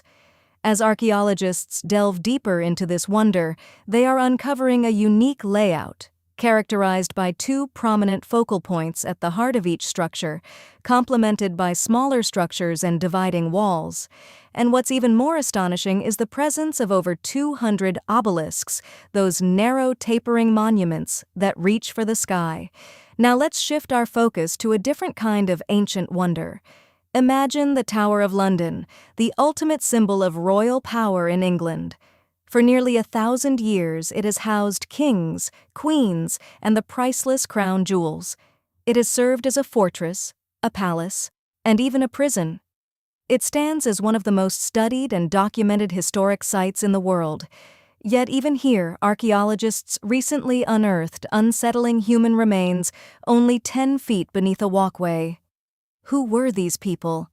And how did their remains remain hidden for so long? The Tower of London stands proudly on the banks of the River Thames in the heart of London. It is a true medieval castle, complete with thick, well-preserved stone walls, armored gates, and towering watchtowers, a scene straight out of a movie. Construction began almost a millennium ago when William the Conqueror seized control of England. He needed a fortress to secure the city and send a clear message: a new king was on the throne. Let's journey back in time to a place steeped in history, a place where secrets lie buried beneath our feet. Be on your best behavior, because the echoes of the past are all around. The Tower of London, a formidable castle complex, sprawls across 18 acres, remarkably the very same size as the grounds of the White House. Imagine that scale. Even today, the tower safeguards and showcases the crown jewels under vigilant guard. For centuries, this imposing citadel served as a high-security prison, its stone walls holding captive individuals of considerable notoriety. But the tower's role as a prison wasn't limited to humans alone. For ages, within its walls, the tower housed a royal menagerie, a zoo filled with exotic creatures like lions, elephants, and leopards. Picture this: the King of Norway even gifted the tower a polar bear. This majestic creature was permitted to swim in the Thames River, tethered to a long leash where it would hunt for fish. A truly bizarre sight. One of the tower's most prominent features is the White Tower, a colossal stone keep that soars approximately 90 feet into the sky. For hundreds of years, this structure reigned supreme as the tallest building in all of London. Kings, in a display of royal grandeur, famously whitewashed the stones, causing them to gleam brilliantly. Imagine the sight, a blinding beacon rising above the dark, often muddy city. Another essential spot is the Chapel of St. Peter ad Vincula, the tower's ancient church. This sacred space served as the final resting place for both renowned prisoners and esteemed nobles. It was just outside the walls of this very chapel that archaeologists unearthed a truly chilling discovery. The mystery began in 2019, when a routine inspection revealed the presence of 2 burials. As archaeologists delved deeper in 2025, the situation escalated from merely unexpected to downright perplexing. More than 20 skeletons were crammed into the soil, intertwined with fragments from older burials.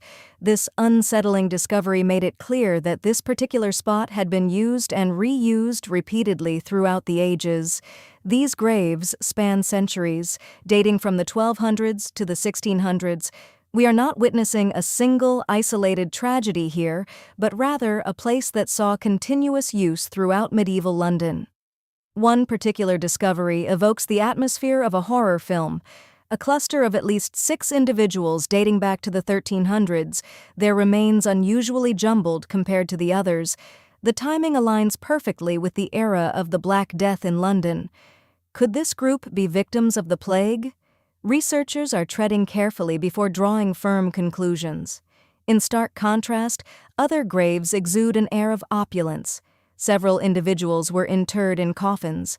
In one instance, the wood had completely disintegrated, leaving behind a perfect impression of the coffin stamped into the clay. The archaeological report indicates that this coffin shadow likely contained the remains of a juvenile buried in the 1200s. The chapel itself may hold further clues. The current structure represents the latest iteration on this very site. It is believed that 3 or 4 earlier chapels once stood here, and the excavation even exposed remnants of lost walls and an ancient floor surface deep beneath the present structure. But what more can be gleaned about these long-deceased individuals? This is where science steps in to assist. Researchers meticulously examine teeth. Your adult teeth, formed during childhood, retain chemical traces from the water you consumed and the food you ingested. These traces essentially create a permanent record of your upbringing, revealing where you spent your formative years. The team focused their analysis on 2 specific skeletons. The first individual appeared to have been wealthier. The chemical analysis suggests they may have grown up in Wales and migrated several times during their life. They even exhibited traces of a diet high in sugar, an extraordinary luxury in those times. The second individual's story was markedly different. Their bones displayed signs of chronic stress and a significantly harsher childhood. These were 2 people from opposite ends of the social spectrum, one affluent, the other far less so. Yet, fate brought them together in death, only to be rediscovered centuries later. Millions of tourists flock to the Tower of London each year. They snap photos and stroll the grounds, blissfully unaware that they may be standing atop ancient tombs. This raises a profound question. If a place as renowned as the Tower can conceal ancient graveyards, what other secrets lie hidden beneath our feet? Because the Tower is certainly not the only landmark harboring secrets. Consider the devastating fire at Notre Dame in 2019, which necessitated a massive rebuilding effort. The construction work forced workers to lift sections of the floor, revealing a spooky secret. Several tombs concealed 2 human-shaped lead sarcophagi, sealed like metallic time capsules. Within these sarcophagi were remarkably preserved details: fabric, hair, and even leaves that had been placed on the head. These findings suggest the interment of a person of significant importance. It sounds almost unbelievable, but investigators managed to identify one of the individuals as Antoine de Léapour, a prominent figure within the church who breathed his last in 1710. The second coffin, however, became a captivating puzzle in itself, a miniature detective story unfolding before our very eyes. The scientists, intrigued, nicknamed the man inside the Horseman, a moniker earned due to the telltale signs etched upon his bones, evidence of years spent in the saddle. Further analysis has led to a fascinating proposition. Could this be Wim Dubel, the celebrated poet from the 1500s? So, imagine secret graves concealed beneath the bustling streets of London and Paris. In some ways, this discovery isn't entirely unexpected. These are ancient, densely populated cities where generations have lived and died, their secrets buried beneath layers of history. But now, let's journey to a place where history, at least human history, was never supposed to exist: Antarctica. Yes, the very edge of the world, an icy expanse where human presence was virtually non-existent for hundreds upon hundreds of miles. Yet, in 1985, a Chilean scientist made an astounding discovery: human remains on an ice-free stretch of coastline on Livingston Island, a place now known as Yamana Beach. A human skull in Antarctica? It seems impossible, a paradox that defies logic. But the dating of the remains only deepens the mystery. Analysis revealed that the individual was a young woman, approximately 21 years old, likely originating from the southern Chilean channels. Her death is estimated to have occurred sometime between 1819 and 1825, essentially the dawn of human exploration in that region. Why would a young woman find herself in such a remote, unforgiving place? One theory suggests that she may have accompanied early sealers, perhaps as a guide or as a member of the crew. The original researcher even proposed the possibility that she was abandoned there, left to face the harsh elements for reasons unknown. Adding to the intrigue, the site where her remains were discovered was known to be a frequent stop for 19th-century sealing expeditions. The pieces of the puzzle seem to fit together, yet the complete picture remains elusive, shrouded in uncertainty. And the mystery only deepens from there. The initial discovery in 1985 yielded the skull. Years later, researchers returned to the same location and unearthed more human bones. In 1988 and again in 1993, 2 femurs, or thigh bones, were recovered near the original site. The obvious question looms large: did these bones belong to the same individual, or did more than one person meet their end in this desolate corner of the world? The plan was to employ DNA testing to determine if the femurs matched the skull, to finally solve the riddle of Yamana Beach. If these 3 sites, the London grave, the Paris coffin, and the Antarctic beach, prove anything, it's that astonishing discoveries can be made anywhere, at any time. But the truly captivating aspect lies in imagining what wonders await us in the future. We are entering an era where technology has the potential to make history feel like actual time travel. Consider the possibilities unlocked by the data we are now able to collect. We can already extract DNA from a single tooth to determine an individual's diet or place of origin. Perhaps one day we will be able to harness that biological code and employ artificial intelligence to completely reconstruct a person. Imagine a digital human, a perfect replica with the correct eye color, skin texture, and even the faintest of scars. Then we can combine that with environmental data. Laser scanning allows us to map every inch of buried foundations. By feeding that information into a physics engine, we can rebuild structures that crumbled centuries ago. This means that, in our lifetime, a visit to the Tower of London might involve more than simply observing its present-day form. You could don a headset and step into the chapel as it appeared in 1348, coming face-to-face with history itself, all without the unpleasant odors or the risk of contracting the plague. Now, a warning.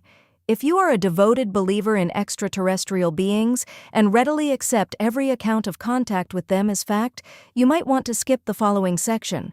What you are about to hear is the unvarnished truth, and it may be somewhat disappointing. On the other hand, if the notion of extraterrestrials makes you uneasy, this information might actually set your mind at ease. And if you don't subscribe to the idea of little green men, but frequently find yourself debating those who do, simply share this information with them. First, it's crucial to understand that there is no concrete evidence to support the existence of intelligent extraterrestrial life. What does exist is compelling evidence that the vast majority of so-called ET incidents you've heard about throughout your life actually have perfectly reasonable earthly explanations. One of the most well-known examples is the Roswell incident. On July 8, 1947, an unidentified object crashed on a ranch in New Mexico. Initial reports described it as a flying disc. The story was first reported by a local newspaper, and then the incident spread across the entire nation. Imagine back in the late 1940s, a strange event unfolded in the American countryside, sparking a wave of speculation that continues to this day. The incident, now known as the Roswell crash, ignited the public's imagination with claims of a downed extraterrestrial spacecraft. Authorities, however, insisted that the debris came from a meteorological balloon. Yet, the official explanation did little to quell the rising tide of rumors and outlandish theories. Years passed, and the initial frenzy began to subside. Finally, the truth emerged. The flying disc was, in fact, part of a highly classified government initiative. It was a high-altitude balloon designed to detect signs of nuclear testing, but even with this revelation, many refused to abandon the more sensational narrative. The Roswell incident transformed into a cultural phenomenon, achieving near-mythic status, especially among UFO enthusiasts. Despite countless books, articles, and documentaries dedicated to Roswell, not a single verifiable fact has ever surfaced to prove the involvement of an alien spacecraft. That same year, another puzzling object surfaced, further fueling the public's fascination. The exact location of its discovery remains shrouded in mystery, but many linked it to the Roswell incident. Initially, this metallic fragment seemed extraordinary. Its internal structure defied any known material of the time, prompting some to speculate that it was a piece of an alien craft. Further analysis, however, revealed that the object was composed of a magnesium-zinc alloy, laced with traces of bismuth, lead, and other elements. While the presence of these elements alone couldn't definitively rule out extraterrestrial origins, after all, these substances exist throughout the universe, scientists delved deeper, examining the isotopic composition of the magnesium and other materials. Their findings pointed to one conclusion: the alloy was manufactured here on Earth. Still, one element within the sample raised eyebrows: bismuth. Some theorists posited that aliens might utilize bismuth in advanced propulsion systems or flight technology. However, these notions remained purely speculative. The bismuth found in the sample contained impurities, clearly indicating that it was produced using conventional, Earth-based manufacturing methods, not some unknown alien technology that would require a pure bismuth alloy.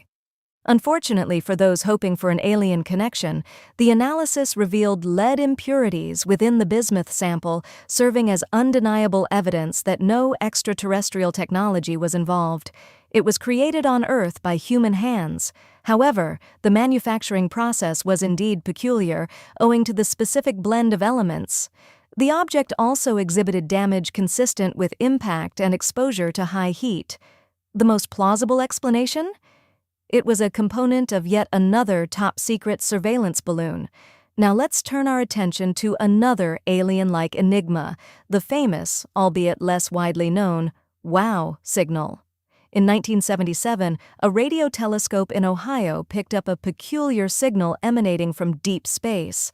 Lasting for 72 seconds, it stood out dramatically against the backdrop of cosmic noise. Astronomer Jerry Eman, the man who discovered it, was so astounded that he scribbled "wow" on the printout.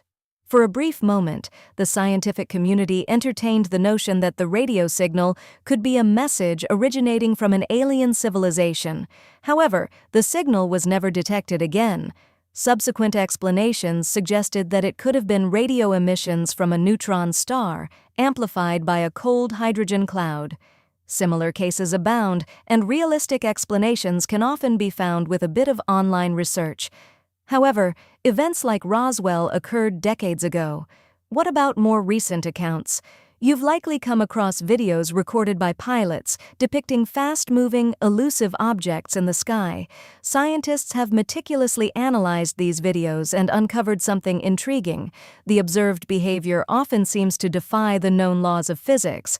If an object were to move at such speeds through air or water, friction would inevitably generate a visible heat trail or plasma glow.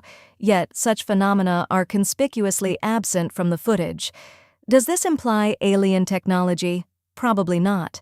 A far simpler explanation is that the cameras used were simply not sophisticated enough to accurately capture what was truly happening. We lack crucial information: the distance between the object and the camera, its actual speed.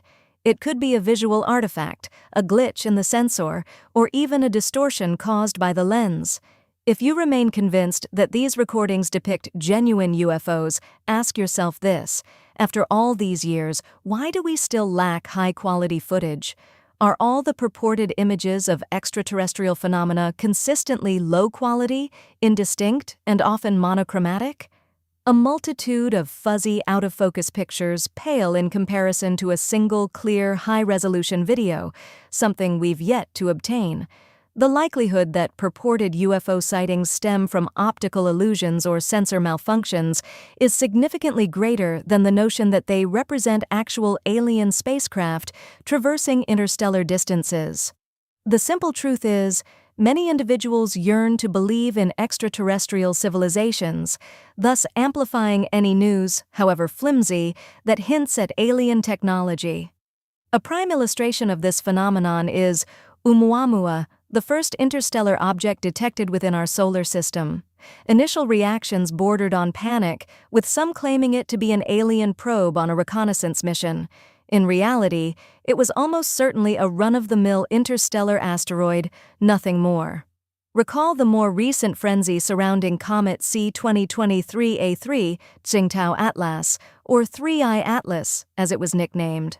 Online conspiracy theories blossomed, asserting it was an artificial construct destined to reach Earth in November 2025, irrevocably altering our existence. Well, November has come and gone. The celestial object is now receding into the depths of space. The much-anticipated alien invasion never materialized. So does this imply that our only recourse for discovering extraterrestrial life is passively waiting for random space rocks to drift by, or hoping that someone manages to capture a UFO sighting in glorious 4K, or at least 1080p? Can we proactively engage in the search ourselves? Absolutely. Imagine stepping back 11,000 years. History isn't just etched in stone, sometimes it's a warning. Carvings from this era might be trying to tell us something about a terrifying future. Both the ancient Mayans and the builders of Göbekli Tepe, separated by vast distances and centuries, made striking predictions about the fate of humanity. What's truly unsettling is that they employed remarkably similar symbols to convey these messages. Now let's be clear about one thing. Ancient civilizations often portrayed their deities in humanoid forms. We see humanoid representations of celestial beings not only in ancient Egypt, but also in the pre-Columbian societies of the Americas. Take, for instance, the Aztec deity Quetzalcoatl. This important god was associated with the wind, the planet Venus, and the sun. In some ancient Aztec artwork, Quetzalcoatl is depicted carrying what appears to be a small handbag. The truly astonishing part? A strikingly similar winged figure appears in Assyrian representations, also carrying a nearly identical handbag. It's already peculiar that these civilizations, with no known contact, chose such similar forms to represent their gods. But the depiction of an almost identical handbag? That seems beyond coincidence. Of course, when we say handbags, we're referring to carvings that resemble modern handbags. Not exactly Coach or Prada, but you get the idea. One theory suggests this mysterious handbag could be connected to time travel. The stones of Göbekli Tepe speak of a great flood that obliterated an ancient civilization. This civilization, however, was advanced. They raised cattle, cultivated food, and understood the secrets of seeds and crops. According to this theory, the stylish accessory might have been used to carry seeds. Given that Göbekli Tepe is believed to be located near where Noah's Ark may have landed, the local people could have gathered seeds to replant the world after the deluge. Strange? Absolutely, but so is much of what we're exploring here. Another, more straightforward theory about the handbag's meaning revolves around symbolism. In many ancient cultures, the circle represented spirituality and the non-material realm, while the square was often linked to the earth and materiality. Therefore, what we perceive as a handbag might be an image symbolizing the reunification of earth and sky, the merging of material and non-material aspects of existence. Not a bad theory at all. However, some researchers like Graham Hancock remain unconvinced by these explanations. For them, Göbekli Tepe speaks of beings from another world, the little gray people, and their interactions with ancient Earth civilizations. Deep within this ancient site stands a unique pillar known as Pillar 43, located in Enclosure D. At first glance, it appears to be an astronomical calendar. There's the constellation of Scorpio, represented by a scorpion. And that ball in the center? It signifies the sun's alignment. We know that ancient societies like the Maya and Encke were skilled stellar astronomers, So what's the significance here? It turns out that the people of Göbekli Tepe were documenting a cataclysmic natural disaster that wiped out life long before their time. When astronomers recreated the angles and positions from Pillar 43, they revealed an astrological configuration from over 13,000 years ago. The stone also depicts a tragic event, a combination of a flood and a meteor shower. The headless man symbolizes humanity's tragic end.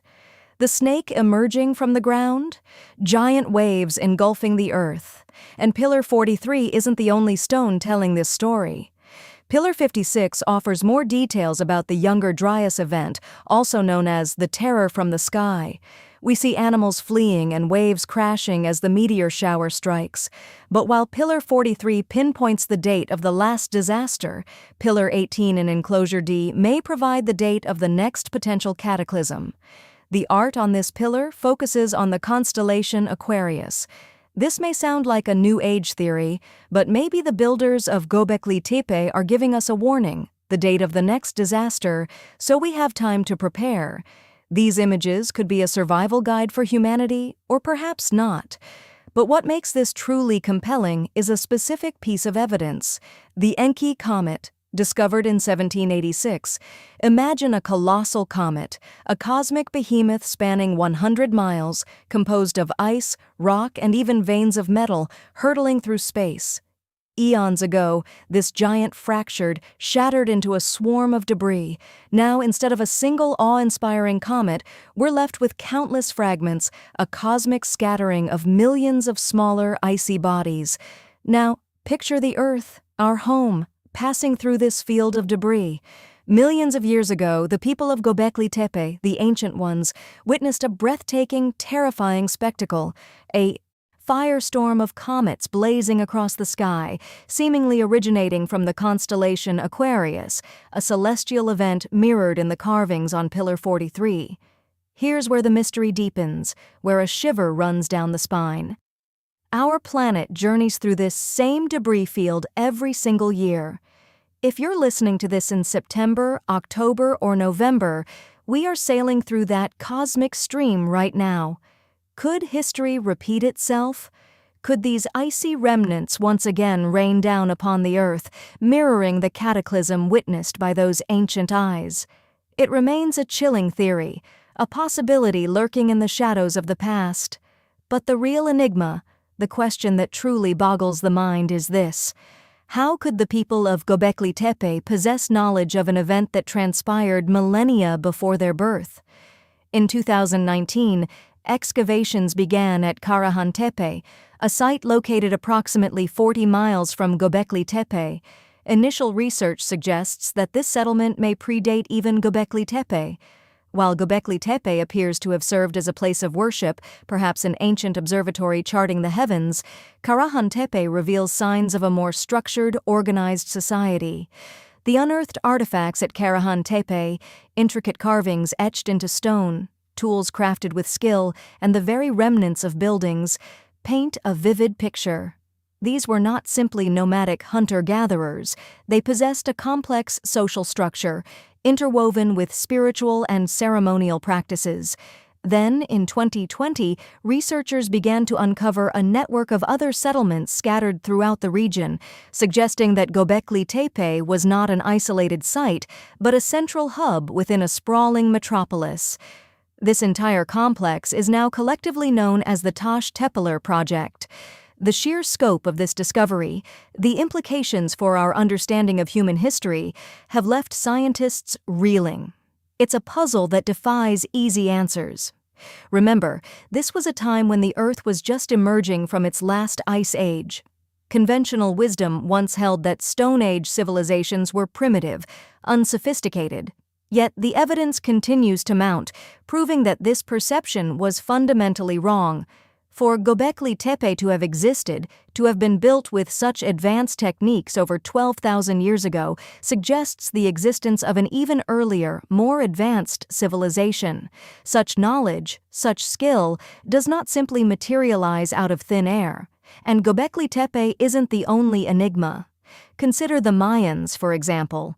Recent discoveries have revealed that their civilization was far more sophisticated than previously imagined.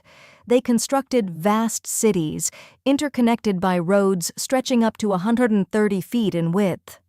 These roads, painted a brilliant white, served as guides for travelers navigating the darkness, a feat more commonly associated with civilizations like Portugal or England. This intricate network of roadways, sometimes elevated above treacherous, swampy ground, connected over 964 individual settlements, forming a web across the landscape. Could these disparate pieces of the puzzle, Göbekli Tepe, the Mayans, be connected? Some researchers have begun to explore this tantalizing possibility. Could beings from the sky, extraterrestrial visitors, have shared their knowledge with the people of Göbekli Tepe, whispering tales of a cataclysm that destroyed an even more ancient civilization? Perhaps, or perhaps not. Remember, skepticism is a virtue. Never abandon critical thinking, even when confronted with seemingly irrefutable evidence on the internet. The mysteries surrounding Göbekli Tepe evoke the same sense of wonder and intrigue as Stonehenge and the Great Pyramids of Egypt. The notion of little green aliens intervening might offer a convenient explanation for these seemingly impossible engineering feats. But such explanations risk underestimating the ingenuity, the resourcefulness, and the sheer intellectual capacity of our human ancestors. One of the defining characteristics of Göbekli Tepe's architecture is its towering T-shaped pillars. The largest of these monoliths weigh a staggering 20 tons and stand approximately 20 feet tall. These pillars were erected with astonishing precision, seemingly without the slightest imperfection. Surely, such a feat would be incredibly difficult to achieve without the aid of modern machinery. But perhaps the builders of Göbekli Tepe possessed knowledge, techniques lost to time, that,